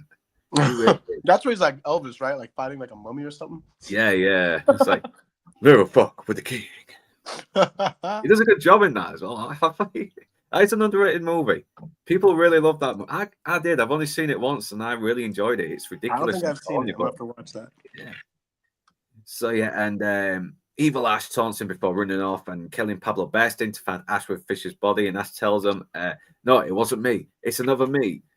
So he goes after the other him, and they both kind of use their injuries as well against each other. Hey, you got false teeth, bang! You got trick teeth, bang! It's both funny as well and very violent, but Bruce Campbell's done really well. It's like once again, it shows just how much of a old kind of broken down loser Ash kind of is, but still manages to be kind of a cool broken down loser. So yeah, and it ends up with them choking each other, and we're at episode 9, Bound in Blood. So yeah, the plot is really starting to ramp up a little bit more now as well. So yeah, I'd say episode 8, 9, and 10 is where I would say the show really shines. Like excluding the first episode, 8, 9, and 10. This is what you've came, here for the show. Ash back at the cabin. Shit going wrong. Gore, absolute mayhem. This is what the audience came for, and it does not disappoint. Yeah, I think it shows gorier than the actual original trilogy, to be honest. It's like, this is because when you watch the original trilogy, it's kind of very cartoonish gore, and here it's still cartoonish, but at the same time, there's some moments that really make you kind of want to look away a little bit, because it goes all out. It really does. I would say it's on par with the first, the horror of the first one, like that tree bit. Like you could not do that now. Like, yeah, good lord. Yeah, I mean they did it with an elevator. No, that's true. Yeah, Evil Dead wasn't nearly as visceral, but they tried. I know it was okay. Evil Dead Rise. I thought Alyssa Sutherland was probably the best thing in it. She makes that movie worth watching. Yeah, I did not like the way the kids acted. The whole beginning of that film, I just thought was just kind of dumb. I mean, in terms of Evil Dead, it's a very consistent franchise. The weakest one is like the 2013 remake sort of reboot thing. I don't know how to describe it, but like that's probably the weakest film to come out of it. But like it has that Ash sort of setup at the end with the post-credit scene, which, gonna be honest, that took me out of it, because like I mean why? Yeah, because why? What's going now? Because you're kind of watching something that's a little bit more trying to be a bit more realistically gruesome and a bit more straightforward, and then you cut to Ash, who's kind of in this more goofier universe of the Evil Dead, and it just doesn't mesh. I genuinely thought they were when the Ash vs. Evil Dead was announced, I was like, are they gonna continue Dark Ash from like the post-credit scene in Evil Dead? Because I'm like, that would be weird. Like seeing Ash being like the dark sort of characters, like that would have been so strange. But then the trailer released for Ash vs. Evil Dead, it's like, okay, no, we're safe, guys. Back to form. Yeah. Real quick, have you guys seen the trailer or the teaser 3-minute, 3-second trailer for Evil Dead? I forgot what the new one's going to be called, but they released a short trailer of some guy like smashing the ground with like a door or something. Have you guys seen that? No, I Not haven't. yet. Oh, it's pretty out. I think Blue has mentioned it, saying it looks pretty good. I hope it is, but do I want to see another Evil Dead without Ash? I mean, I want to see a little bit of a continuation from the show. Season 3. I know. I'd say a problem with a lot of these franchises now, and this goes beyond Evil Dead, but it's also indicative with Star Wars and Star Trek, is where they're expanding the universe so much that you're going away from your core characters. Where like Star Trek, you've got Kirk as the main guy, but like he's barely on Strange New Worlds. You've got Star Wars. It's like, where the hell is Luke Skywalker? Oh, he's off training freaking Baby Yoda. Oh wait, no, he's not.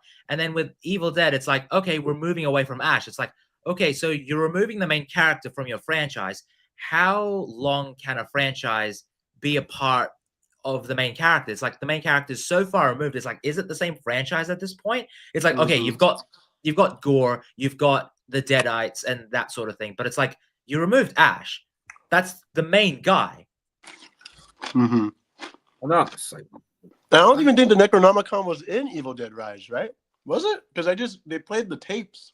it kind of is, but it's kind of on a record now, and apparently you can hear a little cameo from Bruce Campbell in it, and it's like, really, do we need to the timeline messed up a little bit more, where he's in the 20s and he's telling them not to say the Necronomicon while it's been recorded on a record? I don't know. It's kind of lowered my opinion of the movie a little bit more. Alyssa Sutherland, I still love you in that movie, but I don't know.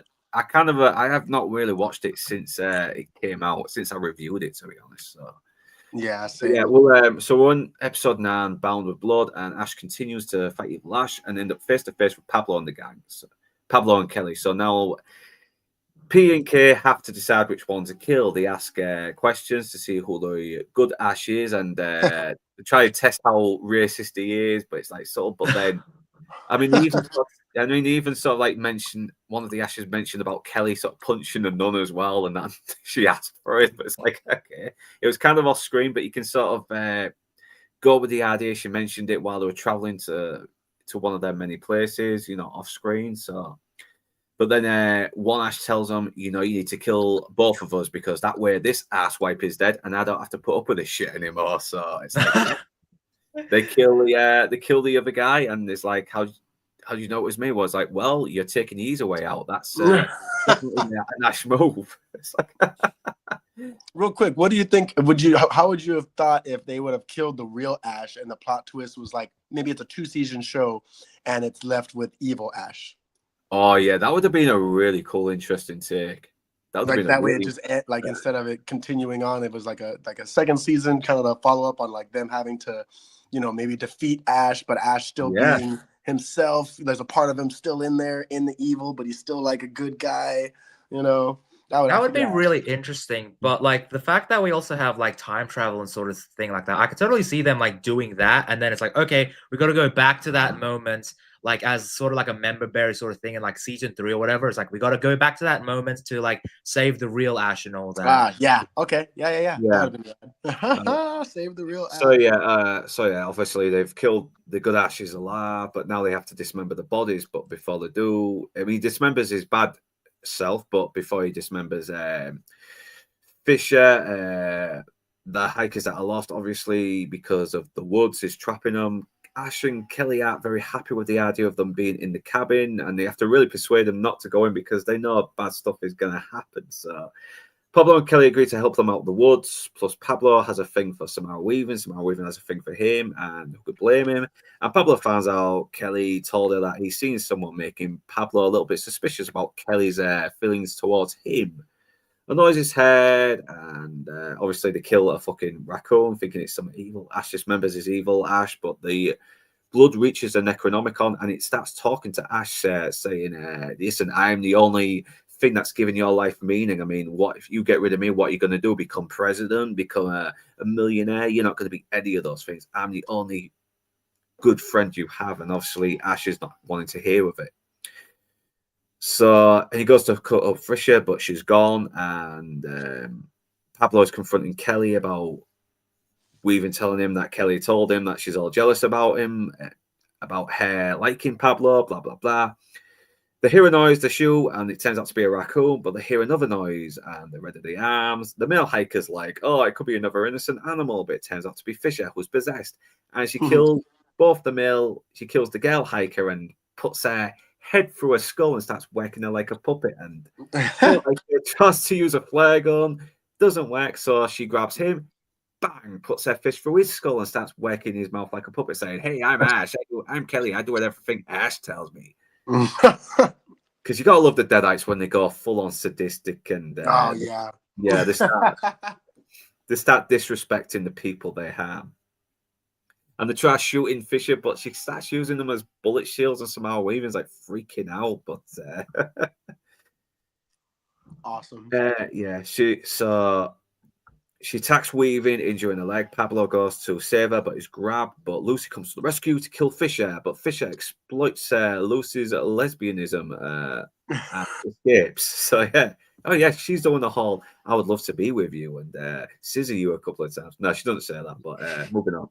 Lucy, Lucy Your hair cuts has up, to be down. yeah, Lucy cuts up the hikers and tells the gang about who she is. They meet up with Ash. Ruby asks where the book is. Ash is too trusting. Ash isn't too trusting towards Ruby and tells her he's going to bury it because that's what he was told to do in his drug-fueled trip, which obviously doesn't sound great coming out of his mouth because you know Ash. They argue, but Ash ends up being persuaded to trust Ruby. He's instructed to carve off the Necronomicon's face, and geez, Ash does so, and he peels it off, and it's not nice to watch. The Necronomicon is screaming in pain and everything, and blood is like spewing out of it. It's nasty. I will say that is so Sam Raimi. Like, just if that was in the old Evil Dead of him having to peel the face of the book off, or even if it was in the remakes, like that would have just been so wild. But it fits so well in this show. I know, and you almost feel sorry for the book as well. It's like Jesus, it's like Christ, man. Even yeah, it is very like little, even when they peel it off, there's like little bits of like flesh on the cover that's left, the bloody flesh. It's just horrible. Nasty. I will say this, like, this is a bit jumping the gun for like for later episodes, but like I kind of want to see a Mask sort of movie in a horror vein, like later on, because after seeing that, kind of like Jim Carrey's The Mask. Yeah, I want to see a more horrific take on it because, like, I could totally see it being. Read the original comics. They are proper, full-on mean-spirited. These comics, yeah, they are very violent. Ipkiss is not just a lovelorn dweeb where becomes this confident sort of like badass. No, he's kind of an asshole. He's an asshole. He becomes a bit of a fucking serial killer. He really does. I've never read the comics, but yeah, I do hear that it gets pretty wild. Well, if I recall correctly, Stanley Ipkiss isn't really in a lot of the Mask comics because the Mask is sort of like a transfer for person to person. Yeah, it goes to different characters. I mean, Calloway ends up becoming the Mask as well, and he ends up becoming more of a vigilante. I mean, I think it's his version of the Mask that blows up a fucking wedding full of gangsters. People in there as well. It's extreme. It's pretty fucked up, though. It really is. Damn. Yeah, that would be worth a read, though. It is really good. It is really worth a read. And Walter is probably one of the best henchmen that has not been utilized in the movies. Just he's been utilized in the animated show, but obviously we're going on a bit of a tangent, so I need to get back onto it. So he peels off the Necronomicon's face, and Ruby starts doing a chant, but then the weather starts turning English, which means the weather's getting shit. So the Necronomicon's face starts floating. It attracts Pablo's medallion and starts attaching itself to Pablo's face. Pablo screams for help, and Ruby reveals she's intended this to happen as she wrote it. And we end the episode. So we've really found out a little bit more on the Necronomicon and how it came about, which you probably didn't need to know, but it is actually done pretty well. And Lucy Lawless really does sell the fact that she might actually be a villain now. Mm-hmm. I mean, I'm fine with the reveal and knowing a bit more about the Necronomicon because, like, I mean, it is something with the show you can expand a bit more of the lore and of the characters and all that because it is something like with the original show with the original movies, it is very much a very mystical thing, and then we find out that there's technically 3 of them, but there's only one true Necronomicon. And with the show, it's like, okay, let's expand a bit more. Let's dive in a bit more as to what it is. And you find out a bit more about Ruby. Like, okay, so she's been around for a fucking long time. Yeah. Damn, she's been really bathing in the blood of virgins because she's looking good for someone who's like what thousands, hundreds of years old. It's yeah. Although she was one of the clients on Epstein's list, probably, back in the day. Oh, probably knows. Who knows? So, now we're on episode 10, the final, the dark one, and there isn't really much on the synopsis. I was writing a load, though, but there's really just a brief thing that needs mentioning as well. Obviously, Okay, so it seems like Ruby wants her evil babies loose on the world, but Pablo and Wes Fisher is back. Is back going to Ash, and she has a fight before Ash literally splits up with her. Ash sees Ruby has Pablo down in the basement. Ash loads up his shotgun and persuades Kelly to take care of Weaving. I forgot the Weaving character anyway, so I'll just call her Samara Weaving. Kelly wants to help, but Storm splits them up with Ash trapped in the basement having hallucinations. Ash is back with the girl from episode 1. He refuses to read from the book for her this time. And Ruby shows up, enticing him to join her and let her be the one to control the evil. And, go to Jackson's, blah, blah, blah. And Ash tells her to fuck off and heads and falls back into the cabin. Kelly tries to get back into the basement, but is knocked outside of the cabin. And Weaving is pretty much tortured. She's got everything fucking thrown at her. You kind of feel sorry for this poor lass as well. She was just... Doesn't she get like knives in the face, right? She gets like stabbed in the face and stuff. Nails, everything. It's just Christ. She suffers badly. I will say that I was just trying to go on a hike. Yeah. She did not even want to go on this hike, and she just ended up in this situation. She's got a broken leg, everything. And I could totally see why she got on to the career that she did, because she does a phenomenal job in these 3 episodes. Like, she doesn't have a lot per se, but in the last episode, my God, she is put through the ringer. Yeah, because that's the Evil Dead. They will torture you, they'll put you through pain, and they will love every single moment of it, even raping a tree. Because, what's more evil than having a tree grape you? It's. I mean, she got wood in the end, so. Oh yeah, that was it. Bruce Campbell would be proud of that one. And it does kind of lead a little bit more to Kelly's trauma, because she does, even though she's jealous of being having a thing for Pablo, she does try her best to try and save her, and she fails. And poor Samara Weaving gets kind of like shredded to nothing but fucking bits of meat, and you can tell it's weighing on Kelly a little bit. So and Ash finds Pablo. He's been cut up.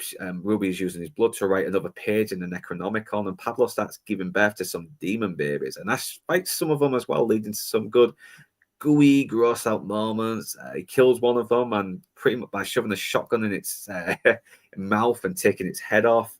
Someone needs to wash out your mouth. Yeah.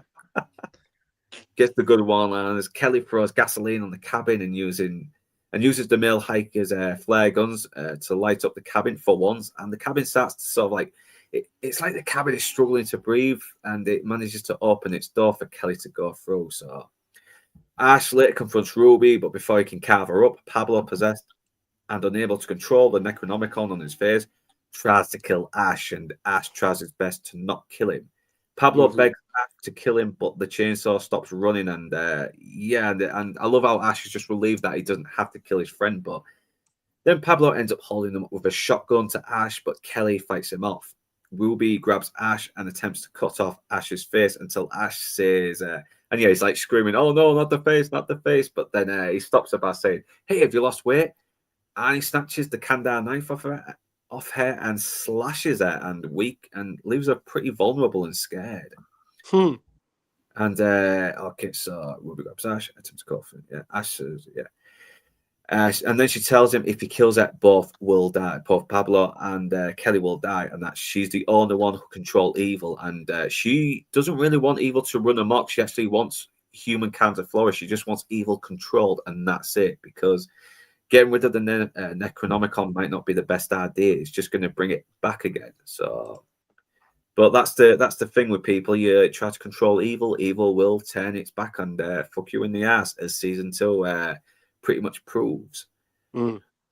So she entices Ash with a deal again. Ash refuses, not because he's not just thinking of himself. He wants a good life for Pablo and Kelly as well. So Ruby agrees to do so and orders the face back on the book. And Ash tries to renegotiate with some $25,000 in cash, and while also slagging off the Godfather for not having enough poopies. It's like, do you have enough money for gas money? Yeah, she does at least give him gas money, and the deal is made despite Pablo and Kelly not being very happy about it. And Ash sets off for Jacksonville, happy and laughing while backing black players. And And I love the look on Ash's face as well. He's just laughing. He's ready to go to Jacksonville, and Pablo and Kelly are just looking at him, thinking, "Mate, have you pretty much fucked up the world again, haven't you?" You know, listen, if Ash vs Evil Dead just ended with episode 10, I would have been completely satisfied. Yeah. Like, I would have been like, you know what, Ash gets some good in the end, and yeah, like I'd be satisfied if this was the end. Yeah, But it's a good ambiguous ending as well. Could she actually control evil? Could she actually be the lesser of the warring evils when it comes to the Necronomicon? But it does give it a little bit of a nihilistic note, though, doesn't it? In a way. But I guess that's also at the core of Evil Dead 2, too. Like, with each of the movies, except for Army of Darkness, well, you know, it has a bit more of a happier ending if you go with the US sort of release. But like, the other endings have been very nihilistic, because the first movie you have Ash being attacked by unknown entity. With Evil Dead 2, you have him being transported back in time. Army of Darkness, technically, he gets sent to the future, which is not canon. And then Ash vs. Evil Dead, most of these endings they've got a sort of nihilistic ending to it, which I quite like. I agree as well. I mean, this is, and it feels like a very good Ash ending. Obviously, we got the other series after, and I'm so glad we did, because we got a pretty much good colonoscopy fucking scene, which disgusts the fuck out of me. Yeah, it also makes me laugh, but we will get to that when we go to season 2. And this is why I've not got slides for these series, because I know eventually if I do season 2, it's probably gonna be best not to use slides, because there's some really, really disgusting stuff on there. And I mean, you can use slides, you're just gonna have to blur like 90% of it. Season 2 is with his dad, right? Yeah, it is. Yeah, with Lee Majors, the absolute fucking legend. But yeah, that is season 1 of Ash vs. Evil Dead, and I can't believe it's been 10 years already. Yeah, that is wild. I didn't realize that it was the 10-year anniversary. That's pretty crazy. And like I said, this is the second Legacy sequel that came out in 2015. You know, we got Star Wars: The Force Awakens later in December, which, you know, that aged like milk, whereas Ash vs. Evil Dead aged like freaking wine, man. It gets better every time I watch it. Yeah, it makes me look forward to October every time. I mean, I can watch it any time of the year, but there's just something about watching this during the spooky season that just makes it worthwhile. And since this is England, this is now 12 o'clock, so it's the 1st of November, so Halloween is over. Oh, damn. Craig, you are in America. You're in America, so it's still only going. 4 o'clock. I still got a boat party to go to later on. Well, for me, it's been over for a while now. I've just been like vibing with you guys, enjoying talking about it. Yeah, I know it's fucking weird, isn't it? These timestamps, but yeah. Well, I mean, it's a nice little epilogue. Oh, here, let me tell you guys this real quick, because I kind of mentioned it to you, Northern. But pretty much, I met Ray Santiago, the guy that played Pablo. It was sometime during like the run of season 2, around 2016 or 17, when I was helping friends work comic conventions, different ones throughout like the state, and we went to one, and he was there. He was the only one there of the show. But it was so awesome to meet him. And, you know, I just kind of asked him like how it was working with Bruce. He said it was amazing. And I had seen, like, you know, it was after the first season. So the whole mask wearing of the Necronomicon, I asked him how that was. And I do remember him saying it was just awesome to be the book, you know, to actually like have a role where you're playing the person, or playing like the main thing that's causing all this evil, even if it's only momentarily. And then later when he has all the tattooing on him and stuff, like he had just said it was an awesome thing to do, and it was just really cool to be able to meet him. I wish I could have met Bruce Campbell, of course, but it was just very cool to meet someone that was a part of the Evil Dead franchise at that point. You know, it was pretty great. Oh, that's awesome, man. If you ever do see him again, recommend the stream, because hell yeah, I would love to hear his thoughts anyway, because I do love Pablo as well. He's a very good, likable nerd, and I do like how he evolves in the latest series. Like, yeah, he's still not the greatest fighter, but fucking hell, he is determined, mate. He's persistent. He does not give up on his friends. And as we see in the last episode, he is willing to die as well to prevent more bad shit happening. He's willing to give his life. Mm-hmm. Yeah, Pablo's the heart of the show. I mean, if you lose Pablo, you would lose a significant core core of the show. I mean, Yeah. Ash, obviously, you could have Ash being, the awesome badass, and that would have been awesome in its own right. But like Pablo and Kelly and the supporting cast really add a dimension to the show, which it's refreshing. I know. Mhm. Ash. I mean, especially considering the movies didn't even feature Ash. If this was Evil Dead, if this was Ash versus the Evil Dead, but it mainly centered around Pablo and Kelly, it would be kind of like redundant of the last movies. It's the same thing of just it's another Evil Dead franchise without Bruce Campbell, or maybe he made cameos in every other episode or something. So it's good to have him in the show full on, and then have people to bounce off of. I know. And yeah, Ghost and the Craig, fucking hell, if you only just reached 500 subs just now. Yes, yeah, I have. Yeah, I'm in the 550. I think I got like 515. I wanted Let's to like go. post something about it, but I haven't. But I am appreciative of everyone that's followed and appreciated my reviews here and there. I feel was like just I had about to- to actually. I was just about yeah. to watch your a review of Shelby Oaks, but like Oh. I'm going to see Shelby Oaks tonight. So just watch Yeah, I it. want to Just try don't and see even- it. I want to try and see it because It's I know. it is such an interesting film, and I will say, like, I've seen Chris Stuckman's reviews in the past. I haven't really watched them lately, so I had no idea he was doing. Yeah, this because he movie kind until of plays came it out. safe now. He used to be, Yeah. he used to be one of the YouTubers I would watch, but then he starts saying, "I don't want to give any bad reviews on movies ever again." It's like, no, Yeah. mate, you're a YouTube critic. You've got to, man. All right, Yeah, I know. and I will say I don't want to. Yeah, I mean, don't want to spoil anything. Well, I would say I don't want to spoil anything for you guys, but I will just say it is funny how he is a YouTuber and he reviews movies, and some of the decisions that are made in his film, they are kind of funny because you're like, why? But the Critical Drinker made his short film, and I feel like that might have been a better choice for Chris, maybe to make a short film instead of trying to go to a full-fledged I think he theater did before. film. I think he already did before, and I think this might Chris be. has Oh, damn. Chris has made a fair amount of short films and a lot of different shorts, because I know there was a cinema one he did a couple years back. Okay. He's done No a wonder lot Mike of Flanagan got him then. and a lot from what I hear, the found footage stuff. Apparently, he did that over a couple of years with his wife, and that was like on YouTube and all that. And then they decided to put that in the movie, from what I hear. Oh, thanks, Nick, for God damn it. Yeah.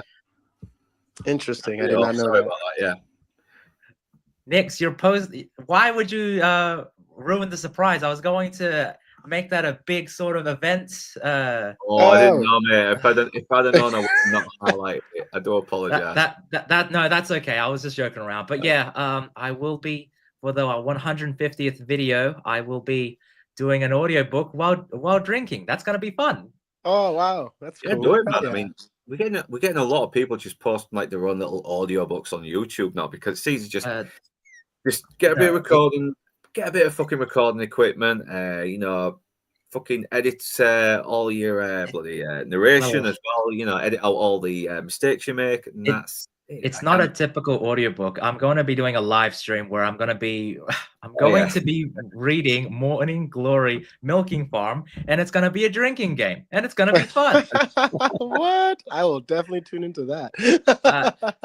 I'm hoping to be. I want it to be next Saturday, because I'm just going to be drinking the whole night away. But yeah, that's going to be fun. Oh, heck yeah. Bless you, man. Bless our livers.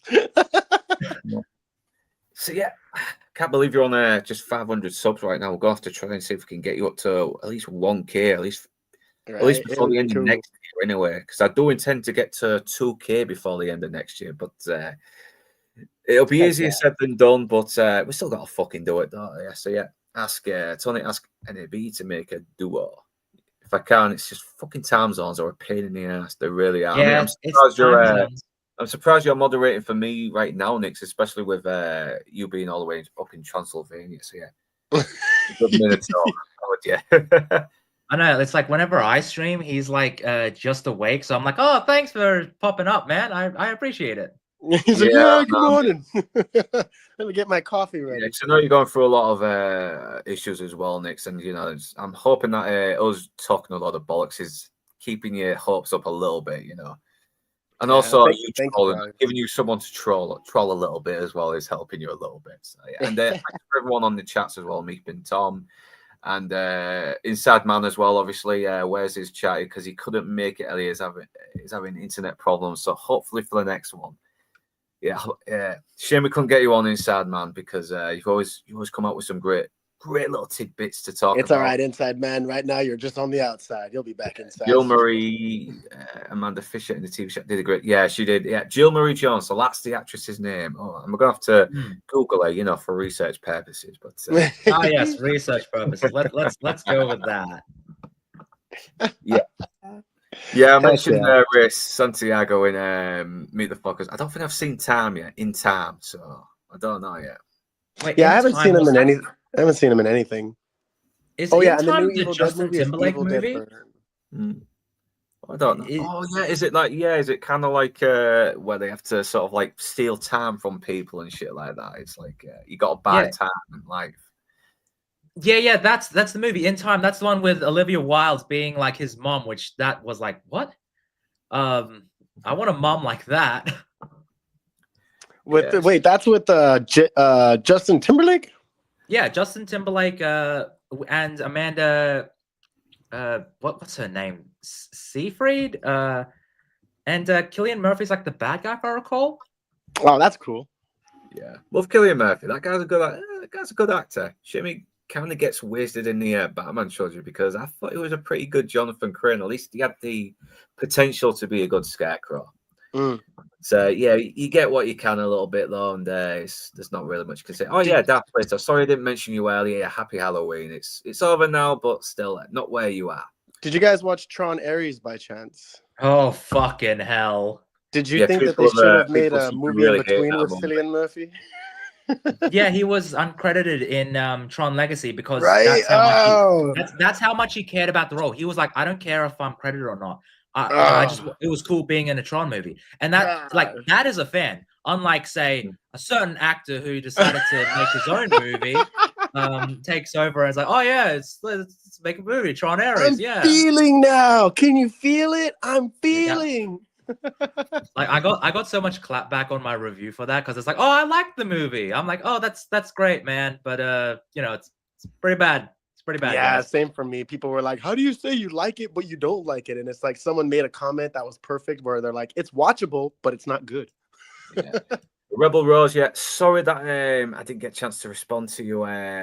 Because you responded to Nick's, but I hope you're feeling a little well and hope we can get you onto another stream again because you're always a delight to have. And, it's always good to have a nice, a very lovely woman as well, sort of like fresh. What's the term? Lightening up the grubby male atmosphere. The testosterone, get moving that testosterone out of here. Needs a woman's touch sometimes. So, yeah. I think I might have had you on before. I can't remember. I've had a lot of people come on. Meeping Tom is a regular of mine, but that he has popped up. Might be why. That might be why then. So I think a couple of people from the chat have been mine. I think Alice, if I recall, she's been I saw her earlier on your Evil Nun stream earlier. So Well, I hope you do subscribe to this channel as well as Craig's as well. Let's try and see if we can get him up to 1K and. How many subscribers are you on to now, Tony? See if we can get you up to some more. I'm pretty far ahead. I've got like almost 4,000. So that's neat. It's just the watch hours is the bitch because I don't know. YouTube is doing this funny thing where it's like it takes like a week for it to like update the hours, and like by the time I get to like I don't know close to 4K, it's like nah, we lose a couple of 100 hours. I'm like, oh, thanks, YouTube. It's great. Yeah, they're doing a lot of fucking about. I mean, I've had videos where I've got 1K subs, but I'm only getting like a few views on a video that's been up for like a few weeks. I'm like, what the fuck is going on? Yeah, I've noticed that, which sucks because like your guys' contents are really good, and I'm a bit more informed with a lot of the smaller channels than like a lot of the bigger channels. Besides, like I don't know, because some of the bigger channels that they tend to like repeat the same talking points, but you guys have like unique perspectives on reviews, which I really like. I appreciate that. I know it's like, but it is weird as well. I mean, I think I talked with Box Office Brawler a while back, and as soon as he got up to 1K, somehow his views on his videos started dropping, and he was like wondering what the hell was happening. And I don't blame him. I really don't. We'll try and see if we can get him on again as well. He's a very lovely guy. I mean, it's Is yeah, he the one who just recently did that Aliens live stream?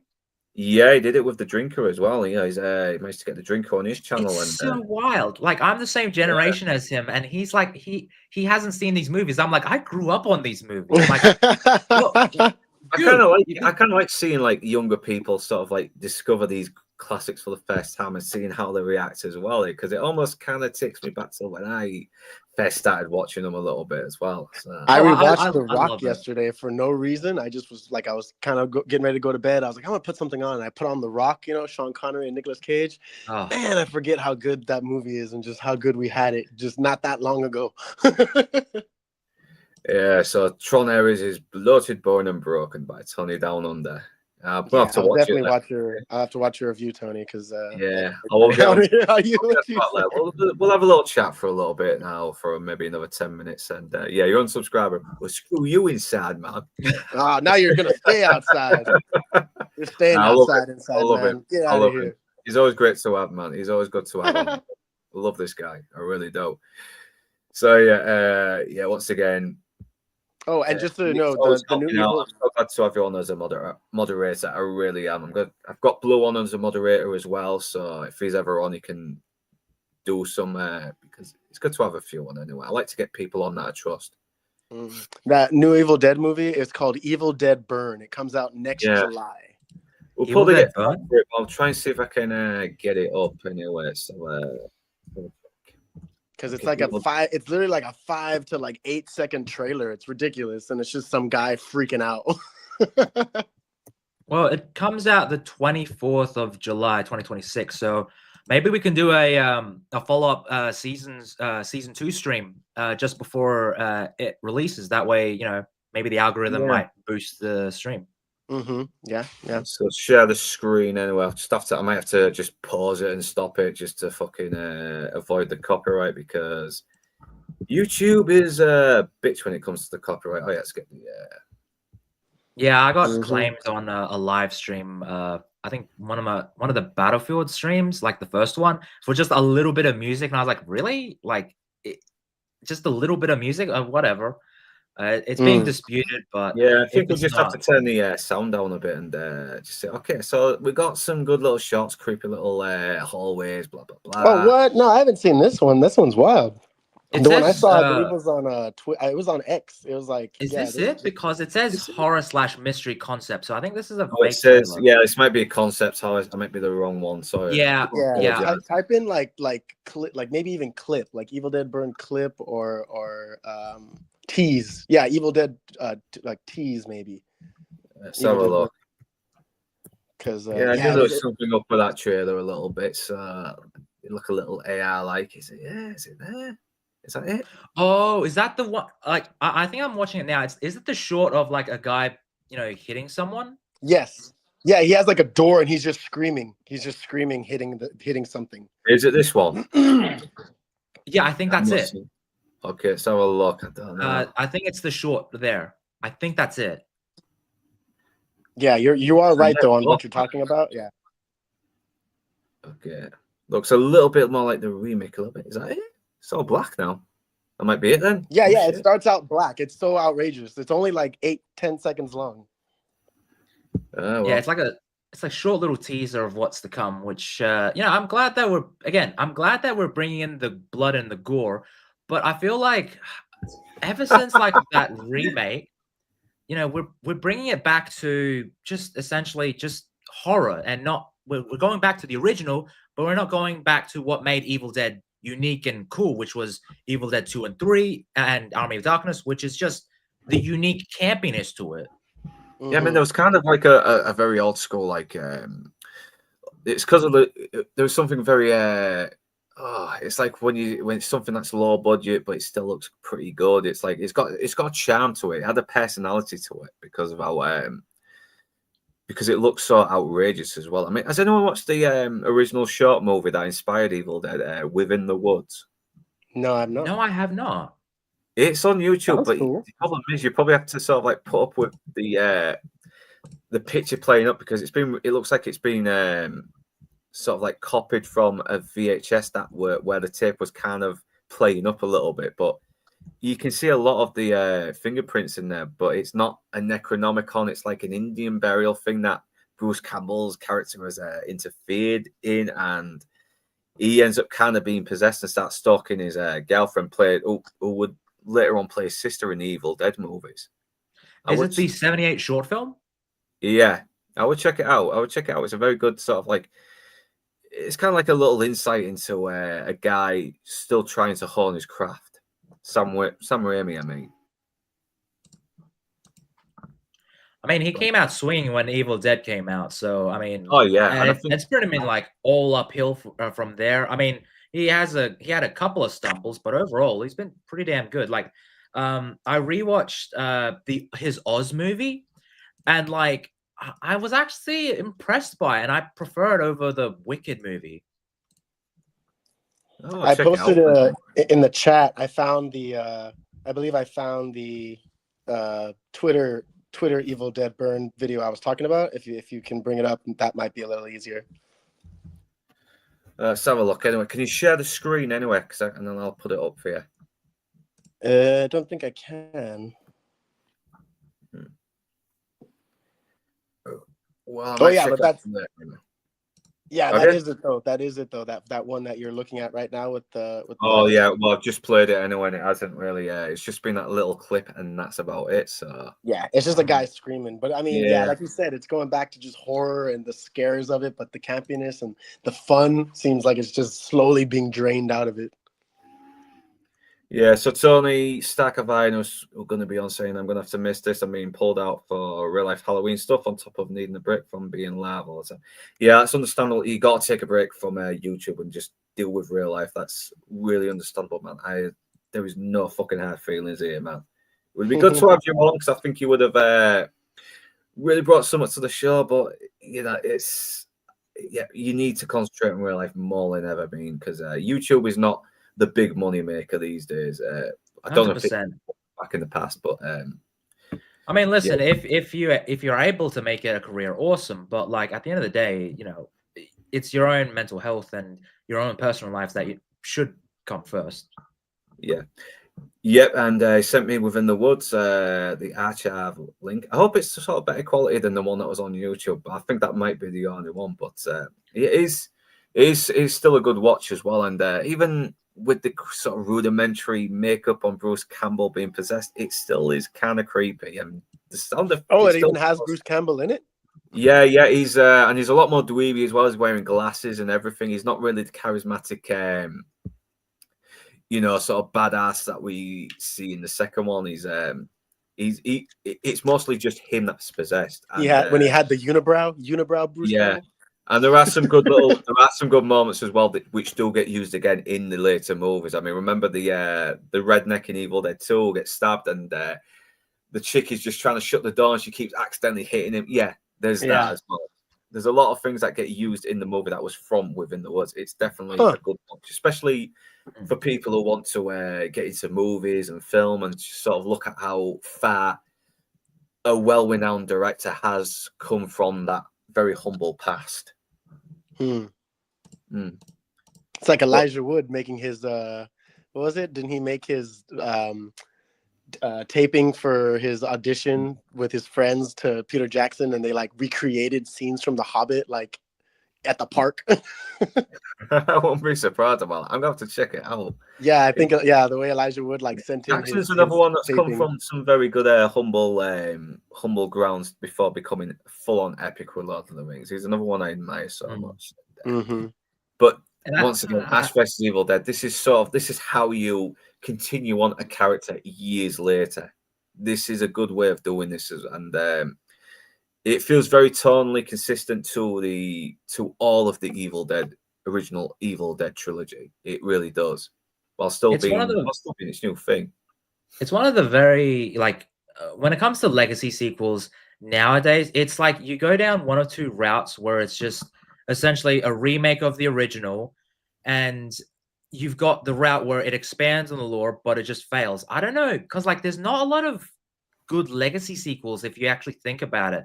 Like the only things I can think of is Ash vs. Evil Dead, Cobra Kai, maybe Yeah, Tron Cobra Kai. Legacy, I guess. But then you got Tron Ares follow up, which fucks it up. So like screw that.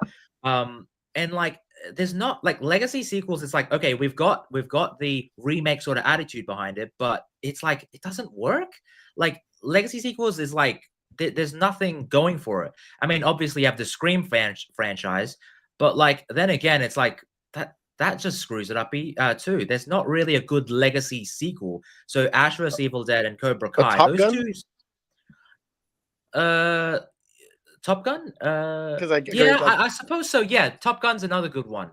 That is Mad true. Max. Yeah, Mad that's Max. it. Maverick, yeah. I agree. I agree. I think because that was another one that took a character that was like last seen 30 years ago in one standalone movie that would have still been okay, just being one movie, but they made it work. They didn't ruin the character. They kind of evolved him a little bit more as well, and I agree with Nick. It's a shame they haven't done the same with Indiana Jones. They just kind of messed him up. They really ruined him. Stay away from Indiana Jones at this point. Yeah, just stay away.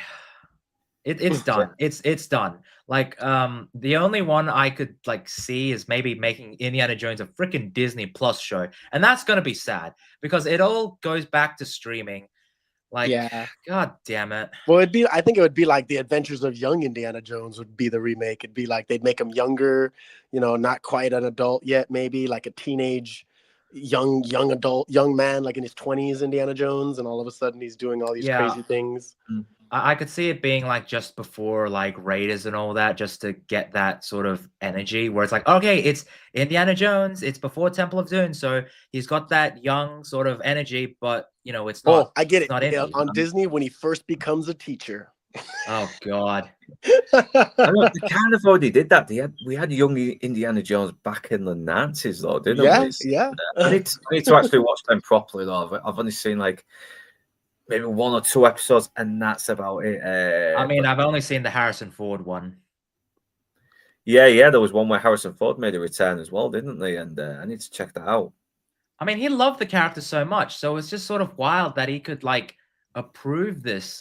Which I'm like, dude, what are you doing, man? Like, Kingdom of the Crystal Skull, I kind of get because he's still that action lead, and I gotta be honest, like I was watching it like a couple weeks back, and I was like, you know what?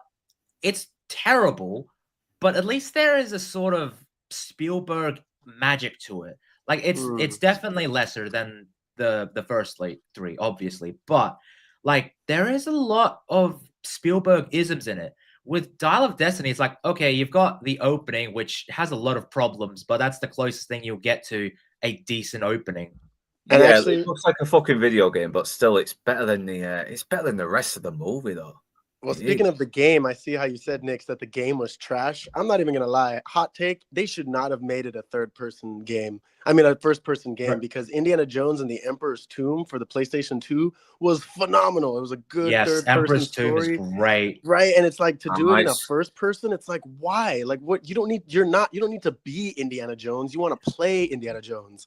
I don't want to see my fists in my face. Like, I don't want to just see fist punching. I want to actually see him dressed up, getting dirty, getting his clothes. Yeah, it should have been. It should have been a little bit more like the James Bond game, like the new James Bond game, the Uncharted games, because Uncharted, because I mean, it inspired the Uncharted games, and now it kind of comes full circle. But if they were to do like an Indiana Jones like a spin-off sequel, whatever, I want so there's this Australian actor named Anthony Ingruber, and I always shout him out because dude, he's like an amazing impressionist of Harrison Ford, so much so that they hired him for Dial of Destiny, but he did a lot of the sort of younger physical stuff for Indiana Jones, and he has a bit of a cameo in that, but like he played a younger Harrison Ford in the Age of Adeline, and like his mannerisms are so spot on.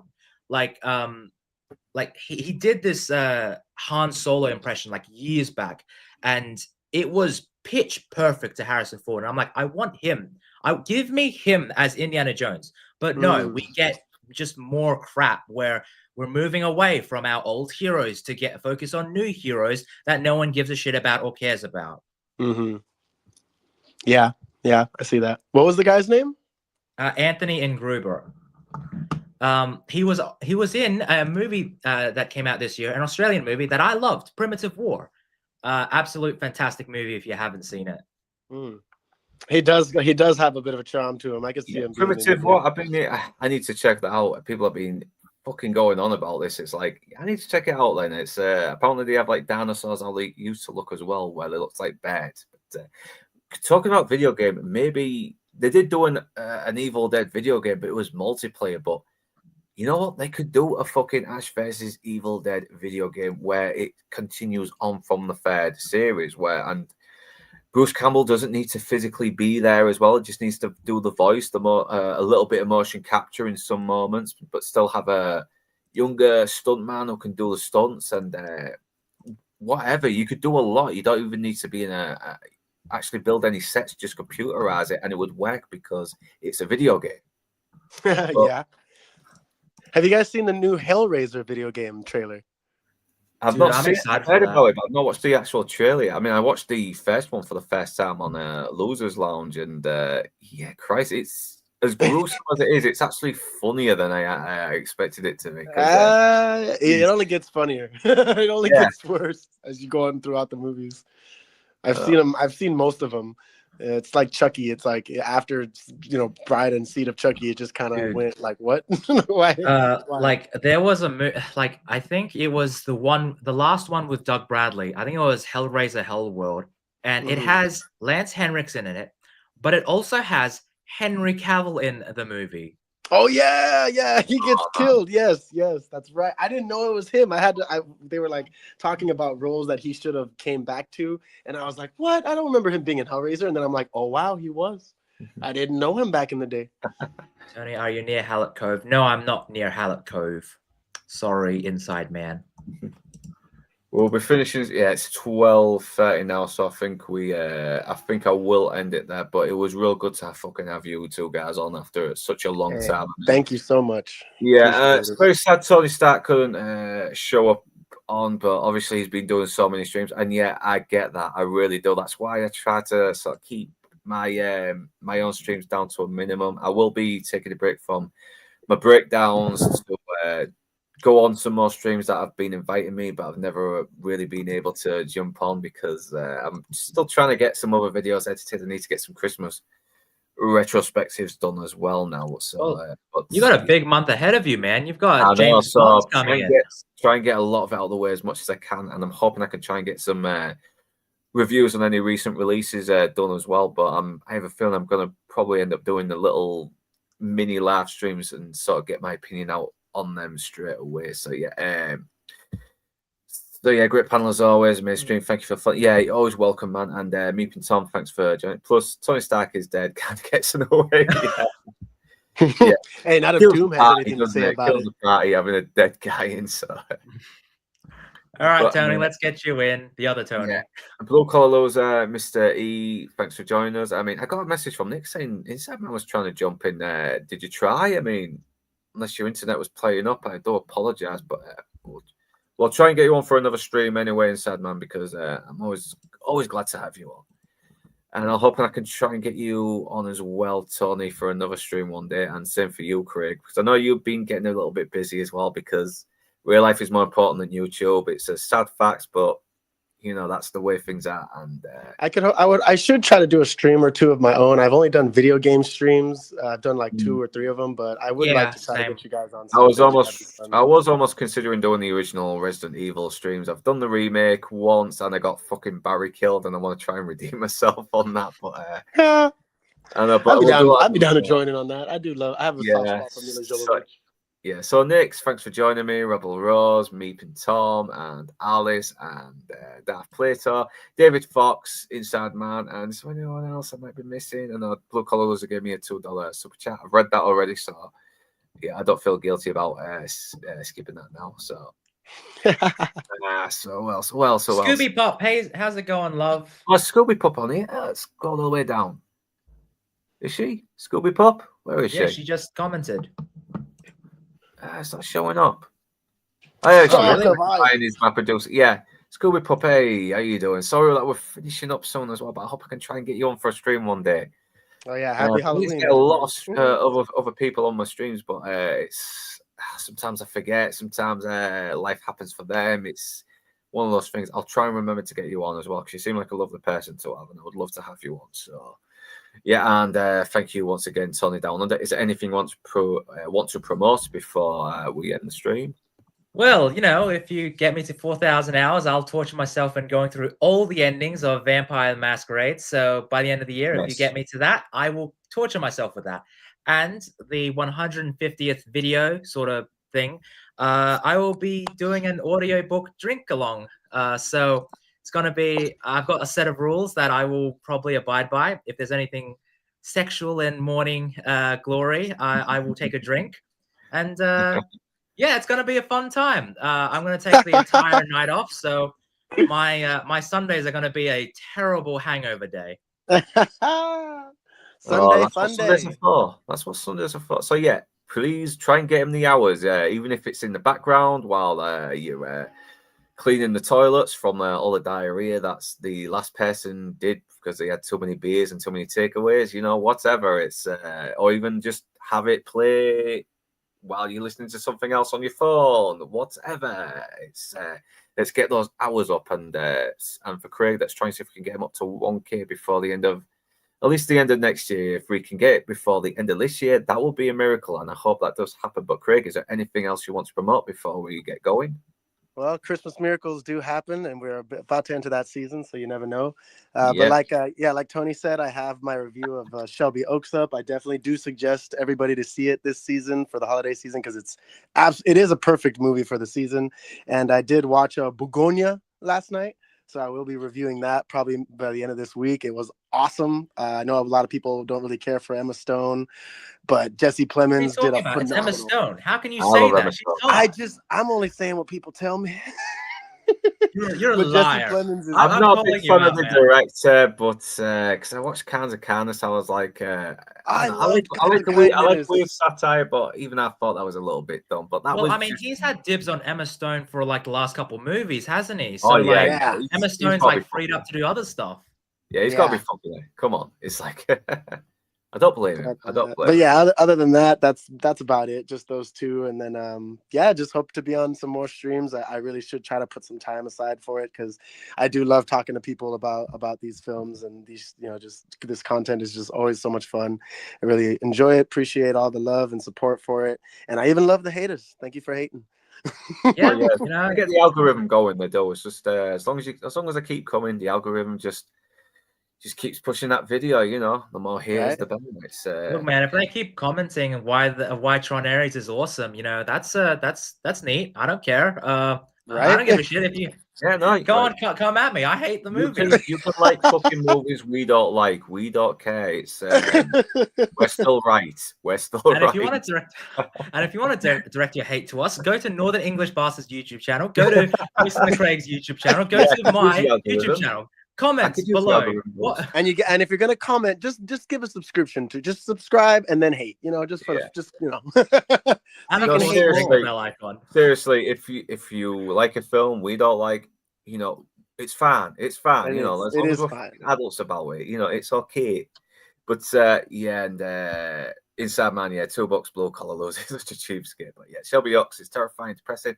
I will check it out because I do kind of want to see us YouTubers do well, even if the YouTuber has kind of started to play it safe and start to lose his balls a bit. But I hope I do kind of like it. I don't want to hate it. I really don't, even if Stuckman has become a bit of a tool recently. But still, we'll see. I mean, at least Drinker said, he thought it was better than Rogue Elements. So there's that. I think Drinker recognizes his flaws as well, and I kind of hope he does get better as well if he does his next thing.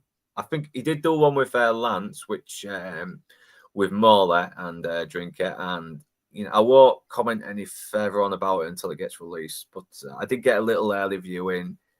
I've let Lance know, but I will discuss that a little bit more later when it starts to actually show up anyway, because I don't want to step on Lance's toes here. But, I would love to stream with Lance too. Yeah, Lance seems like such a genuinely good. Like, well, cool ask him, man. He will let you on. Just ask him. I shall. Let you on. He's always up for helping other people. He is. Since you've had an early viewing, can I ask, is it better than Rogue Elements? Kind of. Okay. All right. That's all I'm asking. But yeah, I will say that, but it's just a little short movie. That's it. And maybe it's just me. Maybe I'm not a shorts guy, unless it's someone. Yeah. Else, so. Yeah, I agree. I want to get more immersed in it, and I'd say an hour or so that gets me in. Yeah, Jason Fleming's in it, and yeah, he is fucking good in it because, come on, the guy's been a veteran actor for quite a long time. So yeah, it's quite expected. But the man was Dr. Jekyll and Mr. Hyde. Wait, Jason Fleming's in it? Yeah. Well, he's good friends with Lance. Oh shit! I did not know that. Yeah, there's an interview with Lance. I mean, the things he said about Jason Fleming, Jason Fleming has pretty much helped him out on a lot of stuff. Lance had a bit of trouble with a production once, and he's mentioned this live on stream anyway, so I'm not really stepping on his toes here. He's already mentioned it live, and Jason Fleming has actually been there for him thick and thin through a lot, so yeah. That was one thing I was almost expecting to happen when I went to London to actually catch up with Lance and Critical and Kung Fu Hot Dog. I mean, I almost expected Jason Fleming would show up, but no, he didn't. But hopefully one day, who knows, when I go down London again. But that's going to be a while, though. That's going to be a while. London, it's fucking expensive to go down and actually stay down as well. So that's going to be a while. So yeah.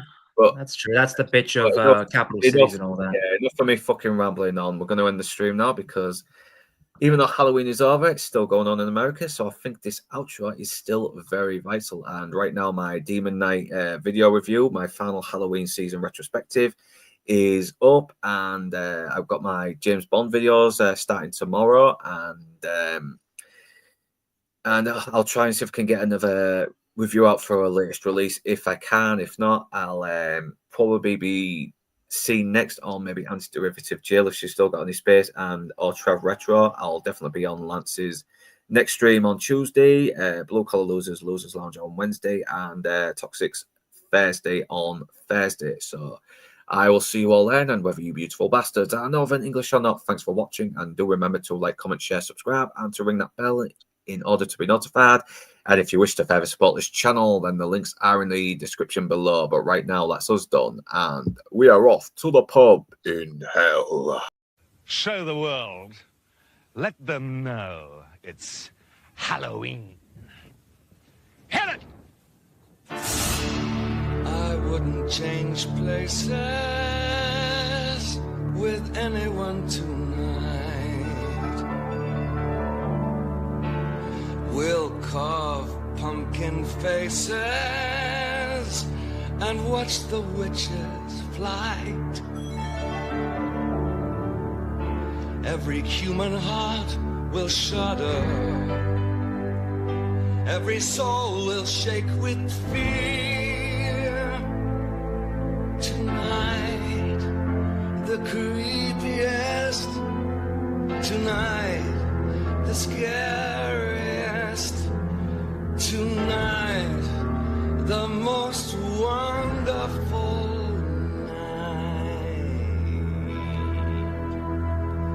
night.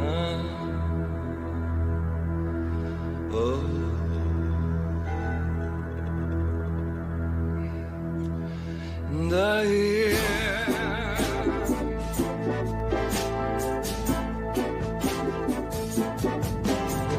anything can happen on Halloween. Your dog could turn into a cat. There may be a toad in your bass guitar, or your sister could turn into a bat. Christmas time brings the snow.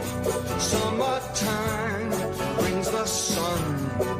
But on Halloween, your blood begins to run. Something smooth is going down. Anything can happen on Halloween. It's better than a video. gonna mess up every cassette from London to Idaho. April 1st can be fun. New Year's Eve is a bore. But on Halloween, your flesh begins to crawl. Oh, I'm losing control. Anything can happen on Halloween. Your toenails grow long and your hair turns green. Your teacher could become a sardine. Your dentist could turn into a queen. Has anybody seen